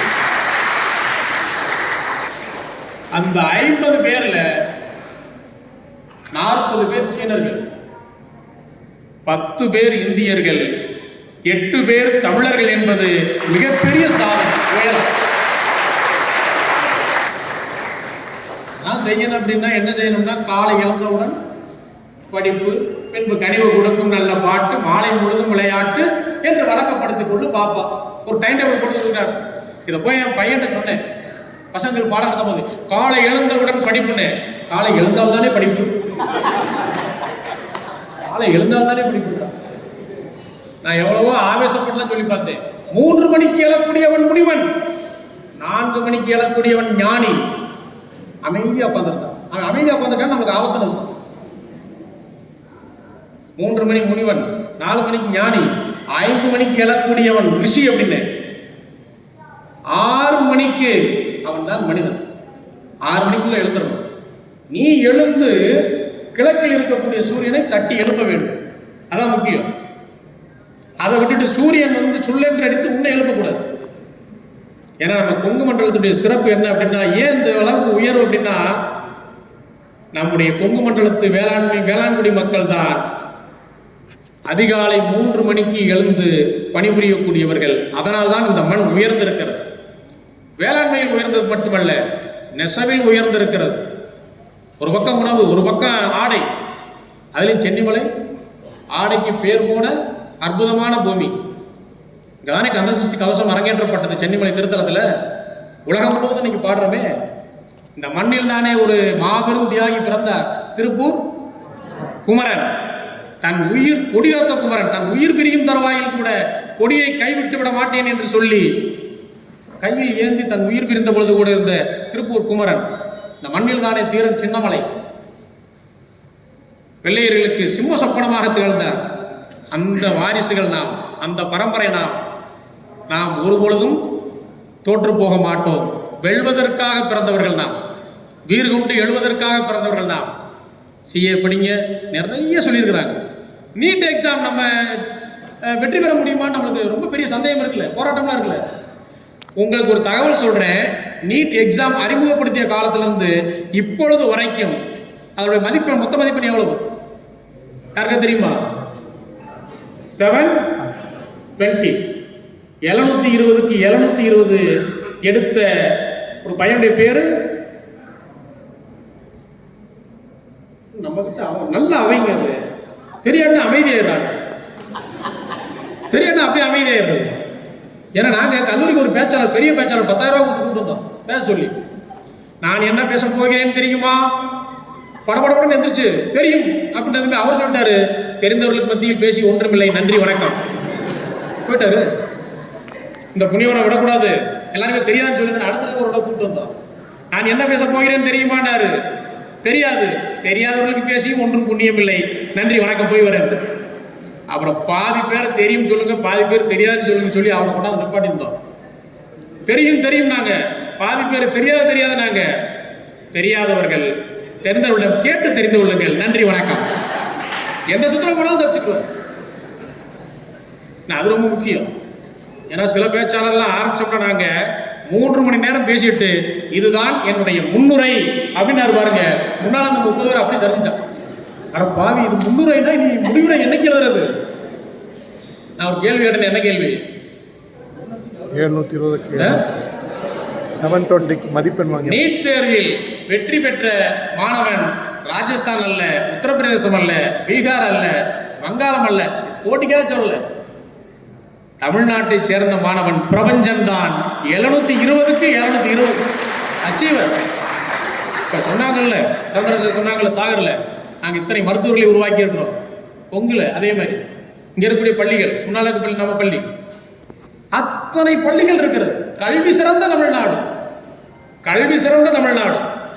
நீங்க பார்த்தீங்கன்னா இன்னைக்கு ஏறக்கூடிய வடநாட்டவர்கள் 2 கோடி பேருக்கு வேலை கொடுக்கக்கூடிய ஒரு மாநிலம் இருக்கிறது என்று சொன்னால் அது தமிழ்நாடு என்பது பெருமிதம் தான் நமக்கு, பெருமையோ பெருமை. அதற்கு அடித்தளம் போட்டவர் யார் என்றால் கல்வி கண் திறந்த காமராஜர் அவர்கள். மறந்துடாதீங்க, தன் வாழ்நாளில் 32,000 பள்ளிக்கூடங்களை கட்டி கொடுத்தவர். இந்த பள்ளிக்கூடங்களை கட்டி காப்பாற்றுறதுல பெருந்துறைக்காரங்க நம்பர் 1. ஏன்னா வடக்கு, தெற்கு, கிழக்கு, மேற்கு என்று பள்ளிகளை வைத்து அதற்கு எம்என்சின்னு சொல்லக்கூடிய அந்த மேலாண்மை குழுவினரை அமைத்து பரிசு பணமாக இருந்தாலும் சரி, கட்டட வசதியாக இருந்தாலும் சரி, உதவியாக இருந்தாலும் சரி. எங்க பல்லவி சார் இருக்காரு நினைக்கிறேன், அவர் அப்படியே நேரலையில் ஒளிபரப்பிட்டே இருப்பார். இங்க இருக்கார். அவ்வளவு சிறந்த பகுதிங்க நம்ம சென்னிமலையும் சரி, பெருந்துறையும் சரி. அதனாலதான் நீங்க சுற்றம் சூழ வருகை தந்து இந்த விழாவை வெற்றி விழாவாக நிகழ்த்தி கொண்டிருக்கிறீர்கள். உங்களுக்கு வாழ்த்துக்கள், பாராட்டுக்கள். பிரபஞ்சனை போல் நம் பிள்ளைகள் வர வேண்டும். இன்னொரு பொண்ணுங்க +2ல 600க்கு 600. இப்போ நாங்கள்லாம் படிக்கும் பொழுது ஒரு 350 பேர் படித்தோம் +2ல. எத்தனை பேர் பாஸ் ஆகிருப்போன்றீங்க? 350 பேர் பாஸ் ஆனது எத்தனை பேர் இருப்போம்? நான் சொல்றது 91 காலகட்டத்தில். அப்பெல்லாம் இப்படிப்பட்ட விழிப்புணர்வுலாம் கிடையாது. எங்க எச்சம் வந்து சொன்னாரு, நல்லா தெரிஞ்சுக்குங்க, மதுரை மாவட்டத்தில் நம்ம பள்ளிக்கூடம் தான் நம்பர் 1 வரணும்னாரு. எதுல நம்பர் 1 வரணுன்றதை சொல்லாம போயிட்டார். தலைகளா போயிருச்சு. ஆனா எங்க பேச்சை எல்லாத்தையும் வரிசையை நிறுத்தி கும்பிடாரு. ஒரு கும்பிடு போட்டு சொன்னார், கந்தசாமி ஐயான்னு, கந்தசாமி சார்னு மேத்ஸ்ல கில்லாடிங்க, போய் மனுஷன் அப்படியே போர்டில் அப்படி வச்சான்னு வச்சுக்கோங்க, மேத்ஸ் தன்னை போல புரியும். பிறவி ராமானுஜன், அந்த மனுஷனுக்கு டிரான்ஸ்ஃபர் வாங்கி கொடுத்த ஒரே ஆள் நாங்கள் தான். அந்த மனுஷனுக்கு டிரான்ஸ்ஃபர் வாங்கி கொடுத்துட்டோம். அவர் சொன்னார், உங்களெல்லாம் மறக்கவே மாட்டேன். ஏதோ சாயல்குடி, அவன் பரமக்குடி பக்கம் ஏதோ ஒரு ஊருக்கு போட்டிருக்காங்க அப்படின்னதுமே போயிட்டு வரேன். நான் இந்த சாட்டை படத்தை பார்த்துட்டு கடைசியாக அவர் போவார்ல, ஏன்னா உங்களுடைய ஏணியை கூரை மேலே போடாதீங்க, வானத்தை நோக்கி போடுங்கன்னு சொல்லிட்டு போவார் பாருங்க. அது மாதிரி அவர் கிளம்பிட்டார். நாங்கள் மொத்தமே 350 பேர் எழுதி 15 பேர் தாங்க பாஸ். 2 வகுப்பே was out. ஆனால் எங்கள் கந்தசாமி சார் வட வட வட வட வட நீ இங்கிலீஷில் பாஸு ஹிஸ்ட்ரியில் ஃபெயிலு வட வட வட வட வடா தமிழில் தானே போச்சு மற்றதெல்லாம் பாஸு வரிசையை சொல்லி சொல்லி தட்டி தட்டி கொடுத்தாரு. அதில் பூபதின்லாம் ஒரு பையன் என் ஃப்ரெண்டு நான் பாஸ் ஆகிட்டேன்னு பஸ்ஸுக்குள்ளே ஏறிட்டான். ரிசல்ட் அப்பெல்லாம் அந்த இதில் தான் பார்க்குறது. பஸ்ஸுக்குள்ளே ஏறி அத்தனை பேர்த்துக்கு சாக்லேட் கொடுத்து டிரைவர் கண்டக்டர் அத்தனை பேர்த்துக்கு. கல்வி எதுக்கான்னு சொல்கிறேன். கற்க கசடர கற்பவை கற்றபின் நிற்க அதற்கு தக. நீ எதுவாக நினைக்கிறாயோ அதுவாகவே மாற முடியும் என்பதுதான் பகவத்கீதையுடைய தத்துவமோ விடியல் இயக்கத்துடைய தத்துவமோ. மறந்துடாதீங்க. உன்னை அப்படியே செதுக்கணும், சிற்பமாக செதுக்கணும். ஒரு 10 வருஷம் கழிச்சு அவங்க சொன்னது போல அங்கே வந்து நீங்கள் எங்களோட உட்காந்துருக்கணும். நாங்கள் கீழே உட்காந்து ரசிக்கணும். இவங்கெல்லாம் வாழ்த்து நாங்கள் பெரியவங்க, நாங்கள் வளர்ந்துட்டோம் அப்படின்னு நீங்கள் அடுத்து உங்களை இளைய தலைமுறையை வாழ்த்தணும், வளரணும். இதுதான் தொடரோட்டம். 600 நாங்கள் அப்படி மார்க் எடுத்தோம். ஆனால் நல்லா தான். அப்புறம் ஒரு 3 பேர், சரவணன், ரவி, நான் செல்வம், 3 பேர் மதுரை தியாகராசர் கல்லூரியில் சேர்ந்துட்டோம். போய் முதல் வகுப்புக்கு போனோம். லேட்டாக போயிட்டோம். முதல் நாளே மேத்ஸ் அங்கே நடத்துகிறார். எந்த மேத்ஸுக்கு பயந்துட்டு ஓடணுமோ அதே மேத்ஸு காலேஜில் இன்டெக்ரல், டேக் லிமிட் அப்படின்னு ஆரம்பிக்கிறார். யூஜிவி சார்னு நெத்தியில் சூரணம் நாமம் போட்டிருக்கார். நாங்கள் போய் 3 பேர் வரிசையாக நிற்கிறோம். இதில் 3 பேர்த்தில் ஒரு குழப்பம். உள்ளே போகிறதுக்கு எக்ஸ்கியூஸ் மீ சார் இங்கிலீஷில் கேட்கணும், கம்மின்னு கேட்கணும். கேட்குறதுக்கு பயப்படுறான் ரவி, நானும் பயப்படுறேன். யார் கேட்குற ரவி சொன்னால் நம்ம 3 பேரில் யார் +2 அதிகமான மார்க் அவன் தான் கேட்கணுட்டான். ஏன்னா அவன் இல்லை, தப்பிச்சுக்கிட்டான். நானும் இல்லை, தப்பிச்சுக்கிட்டேன். சரவணன் சொன்னா விடு நானே கேட்குறேன். 350 பேரில் 15 பேர் பாஸ் ஆகி 15 பேரில் 3 பேர் அங்கே போய் நின்று 3 பேரில் முதல் மதிப்பெண் முன்னால் நிற்கிறார். எக்ஸ்கியூஸ் மீ சார் அவன் முன்னால், பின்னால் நான், 3ஆவதா அப்பாடா அப்படின்னு நிற்கிறான். அவன் ஏதோ பாகிஸ்தான் பார்டரில் நிற்கிற மாதிரியே தெரிஞ்சது. எக்ஸ்கியூஸ் மீ சார் மே கமெண்ட் அப்படின்னு எழுதிக்கிட்டு இருந்த மனுஷன் வாட் யூ வாண்ட் அவன் திரும்பினார் பாருங்க. 3ஆவது நிற்கிற ரவி சொல்கிறான் நான் இல்லைங்க சார், நான் இல்லைங்க சார். நான் சொல்லிட்டேன் ஓம் பயம் என்னைய பிடிக்குது, ஏன் பயம் அவனை பிடிக்கும். அவன் மயக்கம் வந்து விழுந்தாலும் விழுந்துருவான். நம்மளை காப்பாற்றுற ஒரே நண்பன் அவன் தான். நமக்கு உறுதுணையாக இருக்கணும். பேசாம பண்ணுறேன் ஓய் லேட் அப்படின்னு. நான் இன்னைக்கு பேசுன இங்கிலீஷை கேட்டு தான் அதை சொல்கிறேன். ஓய் லேட் அப்படின்னதுமே வந்துச்சு பாருங்க அவனுக்குள்ள இருந்து. பஸ் லேட், நாங்களா லேட், பஸ் லேட்டுங்க. டக்குன்னு தூக்கி போட்டுருது. Take the whole responsibility. இப்படி செய்யக்கூடாதுன்றதுக்காக சொல்கிறேன். Take the whole responsibility on your shoulders. உன் முதுகில் அத்தனை சுமைகளையும் தாங்கு. யார் நான் சொல்ல, சுவாமி விவேகானந்தர் சொன்னார். அவர் பேச வந்த நேரம் நான் பேச வந்த நேரம் 2 ஒன்று தான். ஏன்னா நீங்கள் எந்திரிச்சு சாப்பிட போகிற நேரத்தில் தான் நானும் வந்திருக்கிறேன். அவர் அந்த நேரத்தில் வந்தார். அவரை வணங்கிட்டு தான் அங்கே வந்தேன். அவர் பாரதியார், காமராஜர், இங்கே இருக்கக்கூடிய பெரியவங்கெல்லாம் வணங்கிட்டு தான் வந்தேன். உங்களையும் வணங்கிட்டு தான் வந்தேன். சபை அப்படி உட்காந்துருக்கீங்க. செவிக்கு உணவில்லை என்றால் சிறிது வயிற்றுக்கும் ஈயப்படும். அது அந்த காலத்து குரல். இப்போ மேத்தா சொல்லியிருக்கிறாரு, செவிக்கு உணவில்லை என்றால் சேதாரம் அதிகமில்லை, வயிற்றுக்கு உணவில்லை என்றால் வரலாறே மாறிவிடும். அது பாரதியாரெல்லாம் தனி ஒரு மனிதனுக்கு உணவில்லை என்று ஜகத்தினை அழிப்போம்ட்டார். இந்த பக்கம் இதை எப்போ கொடுப்பீங்கன்னு தெரியல. 1 மணிக்கு கொடுத்துருந்தா நல்லா இருக்கு, சூடாக அரிப்பிருமே. அது ஒரு இது இருக்கிறது. அதான் சூடாக சுவையாக கொடுக்குறதுல கொங்கு மண்டபத்தை அடிச்சுக்கிறதுக்கு யாரும் கிடையாது. அப்படி ஒரு அற்புதமான இடம். பெரியவங்களை பார்த்ததெல்லாம் எனக்கு மிகுந்த மகிழ்ச்சி. அவங்களுடைய வாழ்த்து, உங்களுடைய பாராட்டு அத்தனையும் சிறப்பு. ஈன்ற பொழுதில் பெரிதுவக்கும் தன் மகளை சான்றோன் என கேட்ட தாயாக இந்த சபையில் வந்து அமர்ந்திருக்கக்கூடிய பெற்றோர்களுக்கு வாழ்த்துக்கள், பாராட்டுக்கள். அப்படி கேட்ட நாங்கள் மே கமென் அப்படி கேட்டதுமே ஓயிலேருந்து பஸ் லேட்னு சொல்லி this is first and last warning for you கட்டின் சைட். அப்படியாவது முதல் பெஞ்சில் உட்காந்துருக்கலாம்ல. தள்ளினா பாருங்க பின்னாலேருந்து ரவி ஜேசிபி தள்ளிட்டு போகிற மாதிரி பின்னால் கடைசியில் போய் இடம் பிடிச்சோம். அடுத்த பீரியட் வந்தாமே I am doctor Ramani from English department, I am going to take the tale of 2 cities அப்படின்னாருல. ரவி சொன்னா முடிஞ்சது அப்படின்னா பயம். ரவி யூஜியோடு நின்ட்டாங்க. நானாவது கொஞ்சம் படித்து ப்ரொஃபஸர் ஆகிட்டேன். இந்த முன்னால் என்ன பாருங்க சரவணன் டிஎஸ்பி ஆஃப் போலீஸ் எங்கே ஒசூரில் இருக்கிறான். அலுமினியில் நாங்களாம் சந்தித்தப்ப இப்போ பெரிய விவசாயி ஆகிட்டான் ரவி. ரவியோடைய வீட்டுக்காரம்மா சொல்கிறாங்க 3 பேரும் ஒன்றா தானே படிச்சிங்க. அவர் டிஎஸ்பி, இவர் ப்ரொஃபஸர், நீ. ரவி இப்போ பேசுகிறானுங்க நல்லா, அடி போடி நீ வேற. அவன் டிஎஸ்பியாக இருக்கலாம், இவன் ப்ரொஃபஸராக இருக்கலாம். 2 பேருக்கும் சோறு போடக்கூடிய விவசாயி என்ற பெருமை எனக்கு மட்டும்தான் இருக்குன்னு சொன்னான் பாருங்க. அப்படி விவசாய வீட்டு பின்புலத்திலிருந்து வருகின்ற குழந்தைகளே, நீங்கள் சாதிக்க வேண்டும். அமெரிக்காவில் ஹெலிகாப்டரில் தான் கட்டக்கூடிய கட்டடங்களை எல்லாம் ஹெலிகாப்டரில் பறந்து ஒருத்தர் பார்த்துக்கிட்டே வர்றார். இந்த கட்டடம் நல்லா இருக்கு, அந்த கட்டடம் நல்லா இருக்கு, இந்த கட்டடம் நல்லா இருக்கு. அங்கே கான்ட்ராக்ட் எடுத்து கட்டுறார். சிறு வயதில் தாய் தந்தையை இழந்தவர், தாய் மாமனால் வளர்க்கப்பட்டவர், நசியனூரை சேர்ந்தவர். அவரின் பெயர் பழனிசாமி. மறந்து விடாதீர்கள். நம்ம கொங்கு மண்ணை சேர்ந்த பழனிசாமி அமெரிக்காவில் கட்டிடங்களை கட்டுகிறார் என்று சொன்னால், நம் மதுரை மண்ணில் பிறந்த சுந்தர் பிச்சை அமெரிக்காவில் அரசாட்சி புரிகிறார் என்று சொன்னால், அதான் மைக்ரோசாஃப்டில் ஒரு இடம் கேட்டாங்க. மைக்ரோசாஃப்ட் நிறுவனர் யார்? படங்கு ஒபாமா நடிச்சு விட்டுறாங்க. நீங்கள் பாட்டுங்க பில்கேட்ஸ். பில்கேட்ஸ்ட கேட்டாங்க, பில்கேட்ஸ் எப்படிப்பட்டவரா? 1000 ரூபா நோட்டு பையிலேருந்து கீழே விழுந்தா குனிஞ்சு எடுக்க மாட்டாராம். அப்படிப்பட்ட நேரம். ஏன்னா காலத்தின் அருமை கருதி அதெல்லாம் நாகரிகத்தை புரிந்து அவர்கிட்ட என்ன சொன்னாங்கன்னா, இப்போ எல்லாமே படிச்சுட்டு பெங்களூரில் சென்னையில் அங்கேயே செட்டில் ஆகிறாங்க. ஏதாவது தமிழ்நாட்டில் இந்தியாவிலேருந்து வரக்கூடிய ஸ்டூடெண்ட்ஸ்லாம் யாருமே வரமாட்டாங்க. இன்னும் சொல்லப்போனால் கோயம்புத்தூர் அடுத்து உருவாகிட்டு இருக்கு, அடுத்து ஈரோடு. நம்மதில் சிறிதர் வேம்பு 18,000 கோடிங்க. ஐடியில் அவர் சம்பாதிச்ச தொகை 18,000 கோடி. தென்காசியில் நிலம் வாங்கி வயலில் விவசாயம் பண்ணிட்டு இருக்காரு, ஐடி நடத்திட்டு இருக்கிறார். சிறிதர் வேம்பு மறந்துடாதீங்க. இவங்கெல்லாம் வானத்தை தொட்டுவிடும் தூரம் என்று தொட்டவர்கள். உங்களாலும் முடியும், எங்களாலெல்லாம் முடிந்தது என்றால் உங்களால் நிச்சயமாக முடியும்.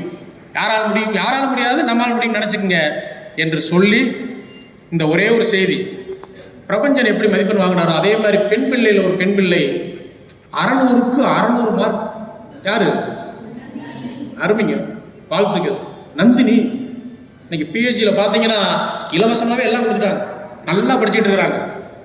ஆண் பிள்ளைகளும் சரி பெண் பிள்ளைகளும் சரி ஒரே சமந்தான், போட்டி தான். இந்த போட்டிகள் நிறைந்த உலகத்தில் நல்ல மொழி அறிவை வளர்த்துக்கிட்டு, சப்ஜெக்ட் நாளத்தை வளர்த்துக்கிட்டு, அவங்க சொன்னது போல் ஸ்கில் டெவலப்மெண்ட் ரொம்ப முக்கியம். ஏதோ ஒரு ஸ்கில் உங்ககிட்ட இருக்கணும். ஆண்டவனிடம் வேண்டினால்தான் ஆண் குழந்தை கிடைக்கும்.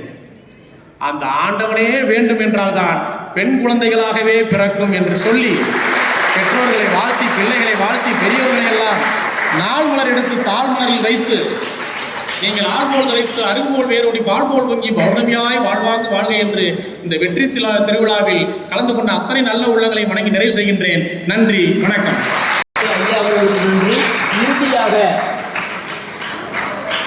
கோவை ஈசா பொறியியல் தொழில்நுட்ப கல்லூரியினுடைய உதவி பேராசிரியர் திரு கணபதிராமன் அவர்கள். மேடையில் வீட்டிற்கும் சான்றோர்களுக்கும் ஆண்டோர்களுக்கும் எனது மதிய வணக்கம்.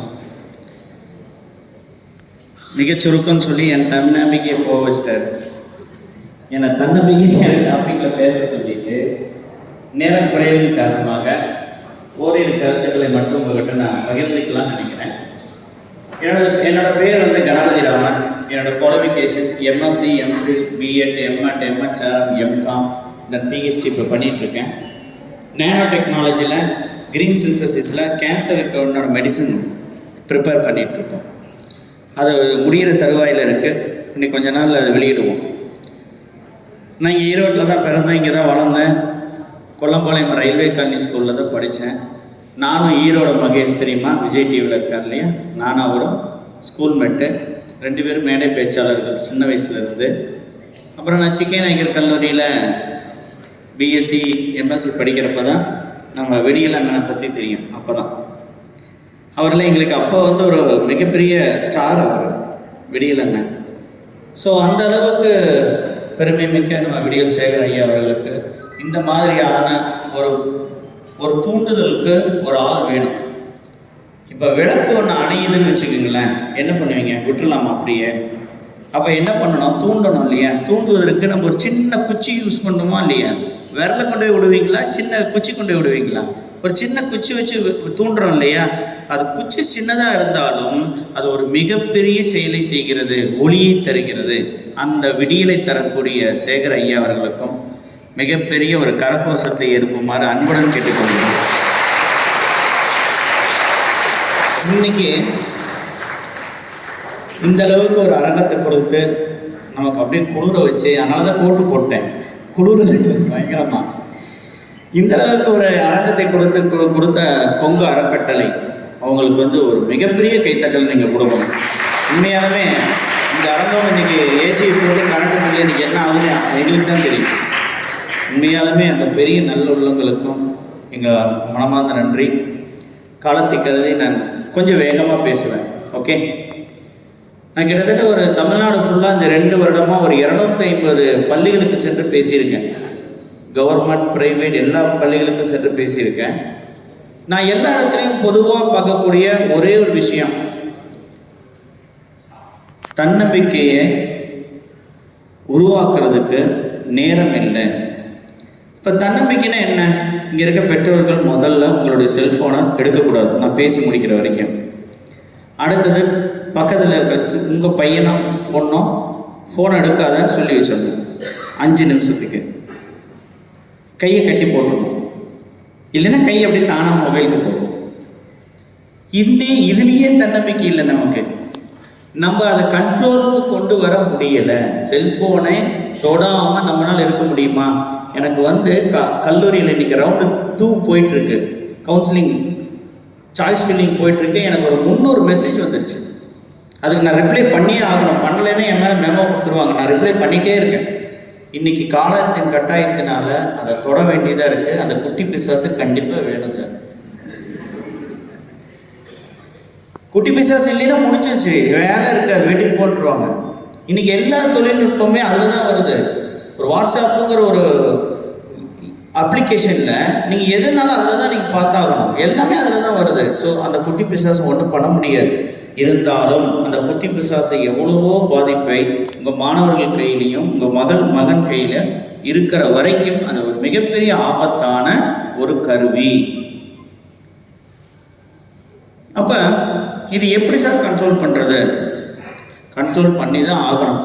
இல்லை என்றால் நம்ம ஒரு மிகப்பெரிய மோசமான ஒரு சமுதாயத்தை உருவாக்குவதற்கு நம்ம தயாராக இருக்கோம்னு முடிவு பண்ணிக்கணும். உங்கள் மகளின் எதிர்காலம் சிறப்பாக இருக்கணும்னு முடிவு பண்ணிட்டீங்கன்னா உங்கள் மகளின் கையில் மொபைல் இருக்கவே கூடாது. சார் எப்படிங்க சார் எல்லாம் நீங்கள் தான் சொல்கிறீங்க, எல்லாமே அதில் தான் வருது. கண்காணிக்க வேண்டும். அவன் என்ன மெசேஜ் அனுப்புகிறா, அங்கே என்ன மெசேஜ் வருது, என்ன பிடிஎஃப் வருது, என்ன படிக்கிறா, இது எல்லாத்தையுமே நீங்கள் கண்காணித்து தான் ஆகணும். எப்படி சார் என் பொண்ணை சந்தேகப்படுறதா? சந்தேகம் அல்ல, இன்னைக்கு காலத்தின் கட்டாயம். சரி, என் டாபிக் வரேன். இது ஒரு மெசேஜ்.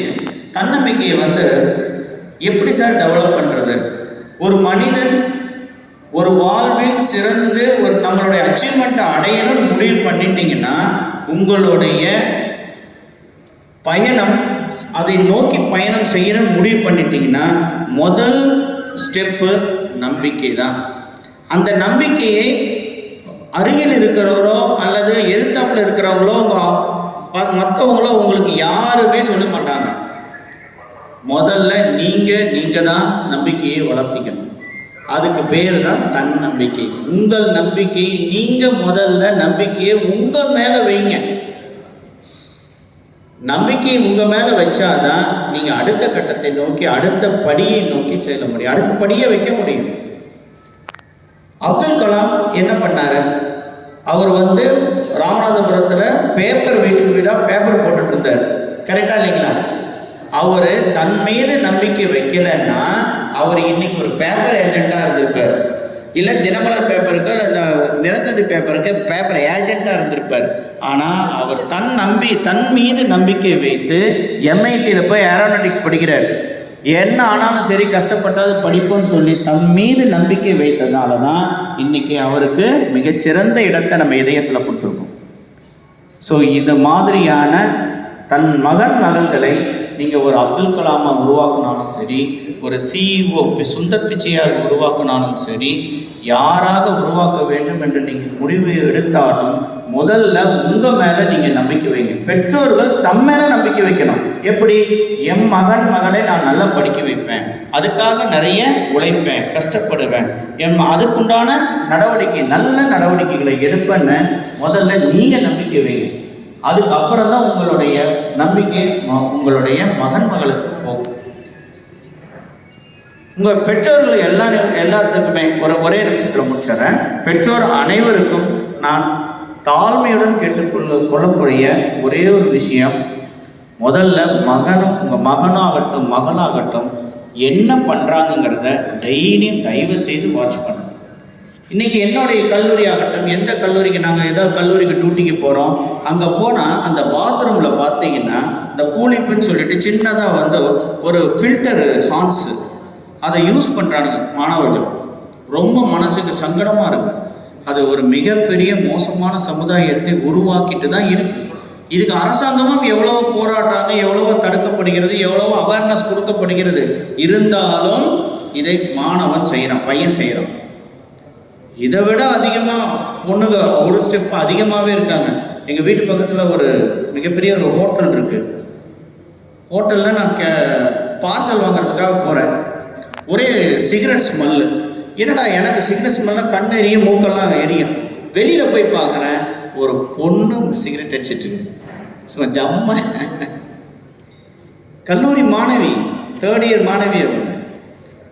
இதை நீங்கள் இது நம்ம ரொம்ப கவனமாக இருக்க வேண்டிய காலகட்டத்தில் நம்ம இருக்கோம். We are living at not at 2025. ஏஐங்கிறது கிடையாது, ஏஐங்கிறது இருக்கட்டும். ஆனால் மனிதனுடைய தனி மனித ஒழுக்கம், மேடம் சொன்ன மாதிரி செல்ஃப் டிசிப்ளின், அது இல்லைன்னா ஒழுக்கம் விழுப்பம் தரலாம், ஒழுக்கம் உயிரினும் ஓம்பப்படுகிறது. ஸோ சுய ஒழுக்கம், தன்னம்பிக்கை வளர்த்துறதுக்கு ஒரு மிகப்பெரிய ஆயுதம் சுய ஒழுக்கம்.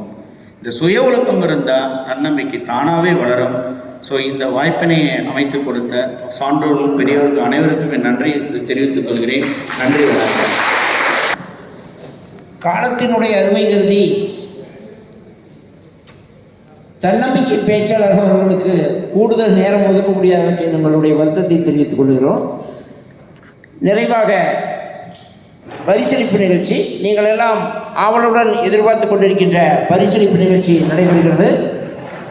முதற்கண் அனைத்து அரசு பள்ளி மாணவ மாணவிகளும் தயார் நிலையில் இருக்குமாறு கேட்டுக்கொள்கிறோம். ஒவ்வொருடைய பள்ளி வாரியாக நாங்கள் கூப்பிடுற போது ஒவ்வொரு பள்ளியில் முதலிடம், 2ஆம் இடம், 3ஆம் இடம் அந்த மாதிரி அழைக்கிற போது நீங்கள் அதாவது இந்த சைடு வாங்கிட்டு அப்படி கீழே அடைக்கணும்.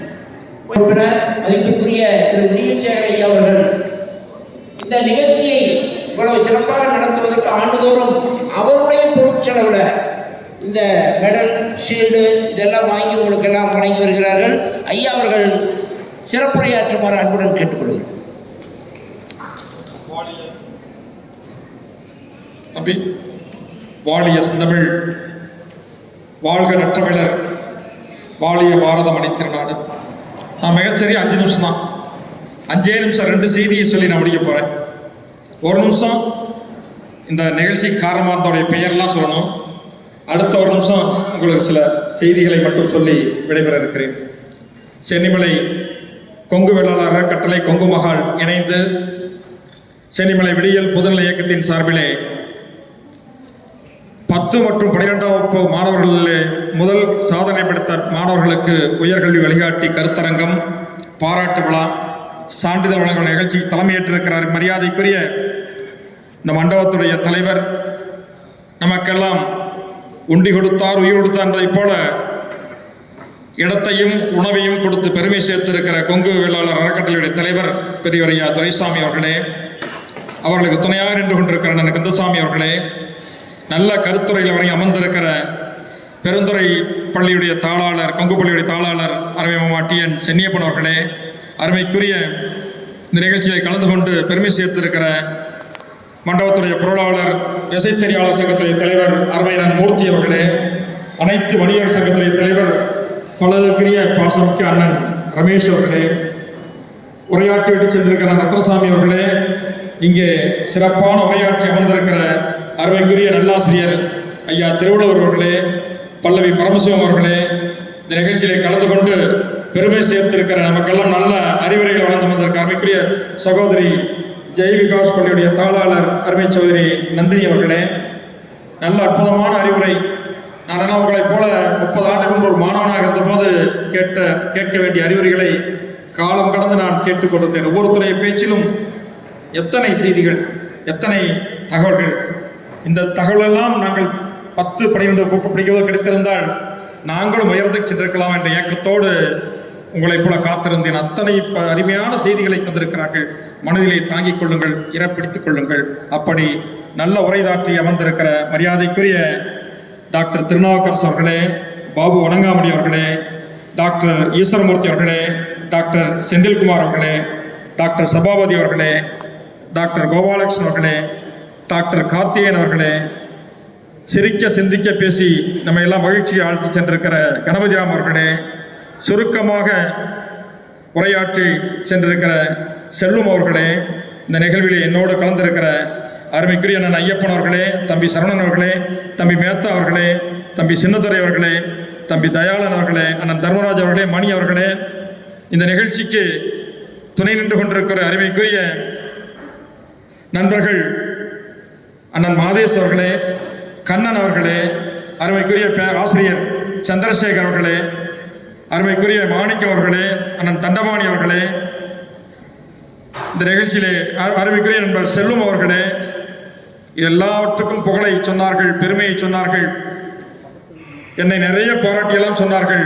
இந்த பாராட்டு எனக்காக அல்ல, இந்த களம் அமைத்து கொடுத்து 2 சக்கர வாகனங்களை டிவிஎஸ்ஸில் சென்று 1 மாத காலம் உழைத்து உங்களை எல்லாம் பாராட்ட வேண்டும், கௌரவப்படுத்த வேண்டும், ஊக்குவிக்க வேண்டும் சொல்லி அற்புதமாக பணியாற்றி இருக்கிற 2 பேர் தான் மிகப்பெரிய சாதனையாளர்கள்.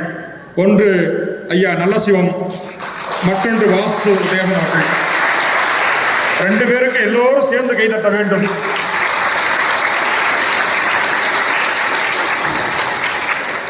இன்றைக்கு உலகம் வணிகமயமான உலகம். தன்னை பற்றி, தன் குடும்பத்தை பற்றி, தன்னுடைய எதிர்காலத்தை பற்றி, சொத்துக்களை சேர்க்கணும், குழந்தைகளுக்கு, பெற்றோர்களுக்கு, உற்றார்களுக்கு, உறவினர்களுக்கு என்று தன்னை தாண்டி தன்னைத்தானே சிந்தித்துக் கொண்டிருக்கிற உலகத்துக்கு மத்தியில் தன்னை தாண்டி சிந்திக்கிற உலகம் இருக்கிறது. தன்னை தாண்டி சிந்திக்கிற நபர்கள் இருக்கிறார்கள். மேடையிலும் மேடை கீழும் இருக்கிறார்கள். அதிலே குறிப்பிட்டு சொல்லக்கூடிய 2 பேரையும் நான் மீண்டும் ஒரு முறை ஐயா அண்ணன் அருமைக்குரிய அண்ணன் நலசிவம் அவர்களையும் வாசு அவர்களையும் அவருடைய குழுவையும் மீண்டும் முறை வணங்கி மகிழ்கிறேன். இன்றைக்கு இந்த மேடையிலே காந்தியை, காமராஜரை, பாரதியை, கலாமை பேசினோம், பாராட்டினோம் என்று சொன்னால் எதற்காக? அவர்கள் யாரும் தனக்காக வாழவில்லை, தன்னை தாண்டி சமூகத்துக்காக வாழ்ந்திருக்கிறார்கள். எனவே அவர்களை பாராட்டியிருக்கிறோம். நிறைய அறிவுகளை கேட்டிருக்கிற மாணவர்கள், நீங்கள் எல்லோரும் முதலிலே வணங்க வேண்டிய தெய்வங்கள் பெற்றோர்கள் 2 பேரை தான் நீங்கள் வணங்கணும். அடுத்த ஆசிரியர்களை நம்ம உருவாக்குவதற்கு கருவிலிருந்து உருவாக்கி இன்றைக்கு திருவாக்கி உங்களை எல்லாம் இந்த பரிசு பெறுகிற அளவுக்கு நிறுத்தியிருக்கிறார்களே என்று சொன்னால் அதுக்கு பின்னே அவர்கள் சிந்தியிருக்கிற வியர்வை, உழைத்திருக்கிற உழைப்பு, பட்டிருக்கிற கஷ்டம் சிந்தித்து பாருங்கள். அவர்களுடைய நம்பிக்கை கனவுகளை நீங்கள் நிறைவேற்றுவதற்கு ஒரு சதத்தை ஏற்றுக்கொள்ளுங்கள். ஒரு மனிதனுடைய வாழ்க்கை என்பது உங்களுக்காக வாழ்வது ஒரு சாதாரண மனித வாழ்க்கை. சாதாரணமாக தடம் பார்த்து நடப்பவன் மனிதன், தடம் பதித்து நடப்பவன் மாமனிதன், மகாத்மா. உங்களுடைய வாழ்க்கை உங்களோடு முடிந்துவிடக்கூடாது. உங்களுக்கு பிறகும் சமுதாயம் படிக்க வேண்டும், சொல்ல வேண்டும். அப்படி சொன்ன வாழ்க்கையை தான் இந்த மண்ணிலே பிறந்த திருப்பூர் குமரனுடைய வாழ்க்கை. அப்படி சொன்ன வாழ்க்கை தான் கொடிகாத்த குமரனுடைய வாழ்க்கை, தீரன் சின்னமுடைய வாழ்க்கை, காமராஜருடைய வாழ்க்கை, காந்தியுடைய வாழ்க்கை, கலாமுடைய வாழ்க்கை. அப்படி வரலாற்றிலே தடம் பதித்து நடக்கிற மாணவர்களாக வர வேண்டும் என்று சொன்னால் பள்ளிகளிலே, கல்லூரிகளிலே படிக்கிற போது ஒரு செய்தியை மனதில் ஏற்றிக்கொள்ளுங்கள். வள்ளுவன் வாக்கின்படி கற்க கசடர, கற்க நல்ல கல்வியை கல்லுங்கள், கசடில்லாமல் கல்லுங்கள். நிற்க அந்த கசடில்லாத நிலையை நேர்மையிலே நின்று கற்றபின் நிற்பவை கற்க கசடர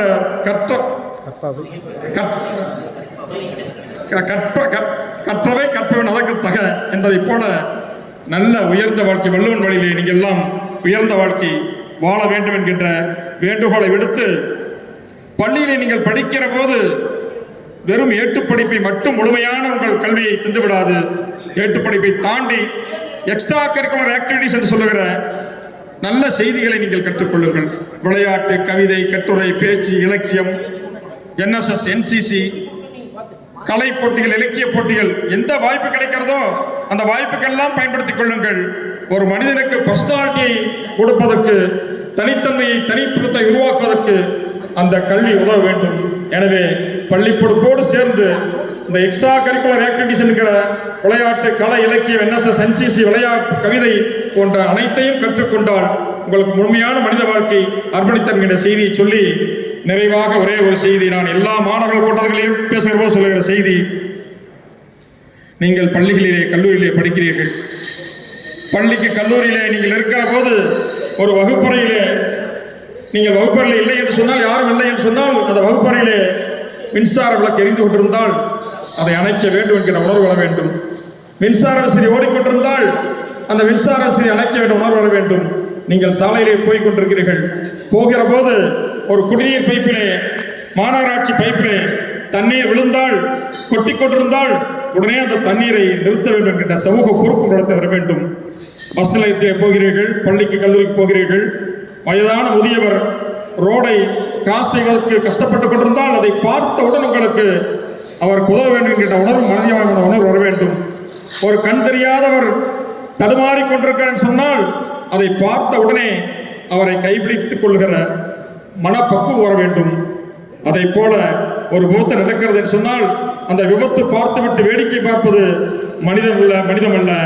அந்த விபத்தில் அடிபட்டிருப்பவனை, பாதிக்கப்பட்டிருப்பவனை தூக்கி நிறுத்துவதுதான் நம்முடைய உணர்வாக இருக்க வேண்டும். அந்த நல்ல பண்புகளை, மனித நேயத்தை, சுய வாழ்க்கையிலே ஒரு மனிதர்களாக வாழ்கிற நல்ல பண்புகளை பள்ளி பருவத்திலே கற்றுக்கொள்ளுங்கள். அந்த கல்வி உங்களுக்கு ஆண்டாண்டு காலம் காக்கும் என்கின்ற செய்தியை சொல்லி வெற்றி பெற்றிருக்கிறீர்கள். நீங்கள் எல்லாம், உங்களை எல்லாம் பார்க்கிறோம், மிக பெருமையாக இருக்கிறது.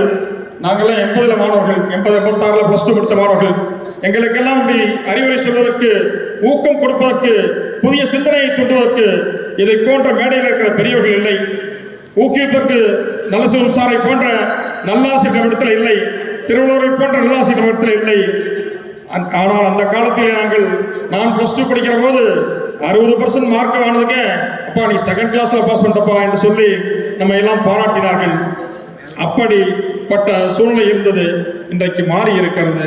இந்த மாற்றத்துக்கு மத்தியிலே எல்லோரும் போட்டி நிறைந்த உலகமாக இருந்து கொண்டிருக்கிறது. இந்த போட்டிக்கு மத்தியிலே நீங்கள் வெற்றி பெற வேண்டும் என்று சொன்னால், அந்த போட்டிக்கு மத்தியிலே நீங்கள் உழைக்க வேண்டும் என்று சொன்னால், மனித நேயத்தோடு, சமூக பொறுப்போடு இருக்கிற குழந்தைகளாக நீங்கள் வளர்ந்து வந்து இந்த போட்டி நிறைந்த உலகிலே இந்த தேசத்தை, நாட்டை, நம் சமுதாயத்தை நினைத்து பார்த்து இருக்கிற குழந்தைகளாக, குடிமகனாக வர வேண்டும்.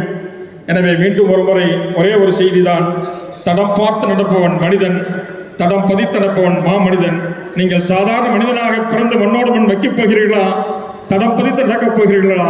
உங்களுடைய செயலாலே, உங்களுடைய உழைப்பாலே, உங்களுடைய பணியாலே இருக்கிறது. உங்கள் நல்ல எதிர்காலம் உங்களுக்காக காத்திருக்கிறது. வெற்றி பெற்றிருக்கிற மாணவர்களை பாராட்டி, வெற்றிக்காக உழைத்திருக்கிற பெற்றோர்களையும் அதற்கு துணை நின்றிருக்கிற ஆசிரியர்களையும் வாழ்த்தி வணங்கி விடைபெறுகிறேன். எல்லோருக்கும் மனநிறைவான வாழ்த்துக்கள். நன்றி, வணக்கம், ஜெயஹிந்த். இப்பொழுது பரிசளிப்பு நிகழ்ச்சி துவங்குகிறது. ஒவ்வொரு பள்ளி வாரியாக பரிசுகள் வழங்கப்பட உள்ளது. ஒவ்வொரு பள்ளியிலும் முதல் இடம், 2ஆம் இடம், 3ஆம் இடம் அவர்களுடைய பெற்றோர்களோட கொஞ்சம் மேலே வந்து வாங்க. ஒவ்வொரு ஸ்டூடெண்ட் பேர் சொல்ற போது அவங்க பெற்றோர்களோட வந்துருங்க. இந்த சைடு போய் அப்படி வந்து கீழே பரிசு காமராஜ் நகர் அரசு உயர்நிலைப் பள்ளி முதலிடம் யாஸ்மின். இந்த பரிசுகளை வழங்கி சிறப்புமாறு சிறப்பு விருந்தினர் அவர்களையும், பள்ளி கல்லூரி தாளாளர் அவர்களையும், கல்லூரி முதல்வர்கள், கல்வியாளர்கள் அனைவரையும் ஒன்றுடன் கேட்டுக்கொள்ளும். அனைவரும்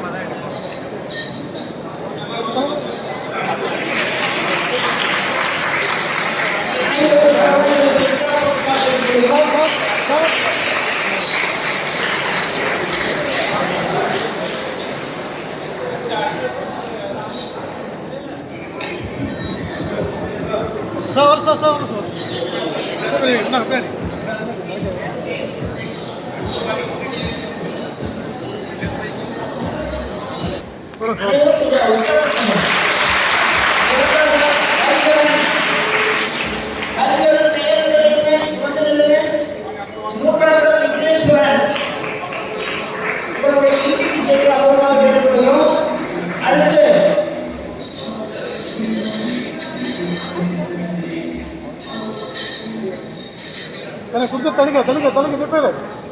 அடுத்த பள்ளி அம்மாபாளையம் அரசு உயர்நிலைப் பள்ளி முதலிடம் வெற்றிவேல். இருக்கீங்களா? கொஞ்சம் கை உயர்த்திட்டு வாங்க. வெற்றிவேல்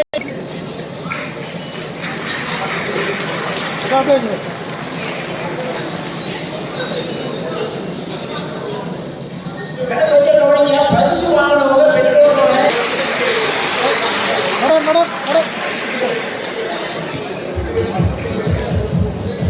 சார்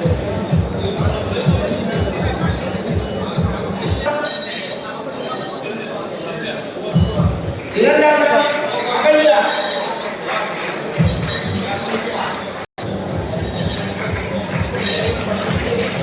அகல்யா இரண்டாம் இடம்.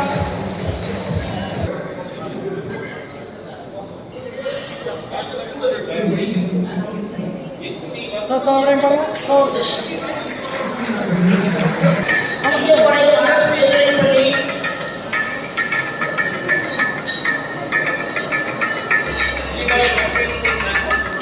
ஐயம்பாளையம் முதலிடம் தன்யஸ்ரீ. தம்பி மூன்றாம் இடம் மதியழகன்.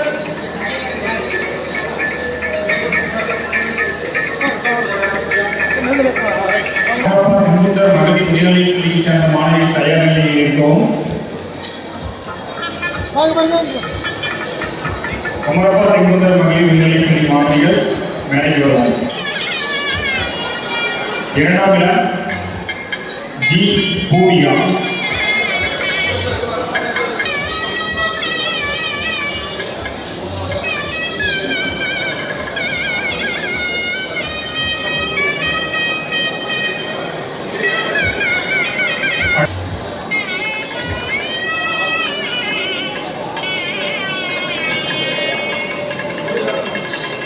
குமரப்பா செங்குந்தர் மேல்நிலைப் பள்ளி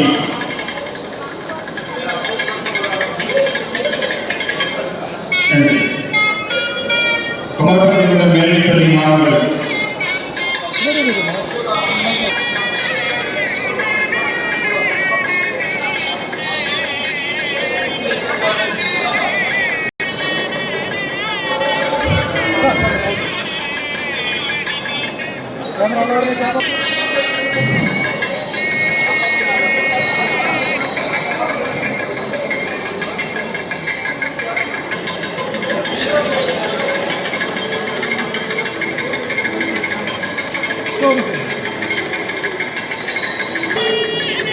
குமரப்பா செங்குந்தர் மேல்நிலைப் பள்ளி மூன்றாம் இடம் தேன்மொழி.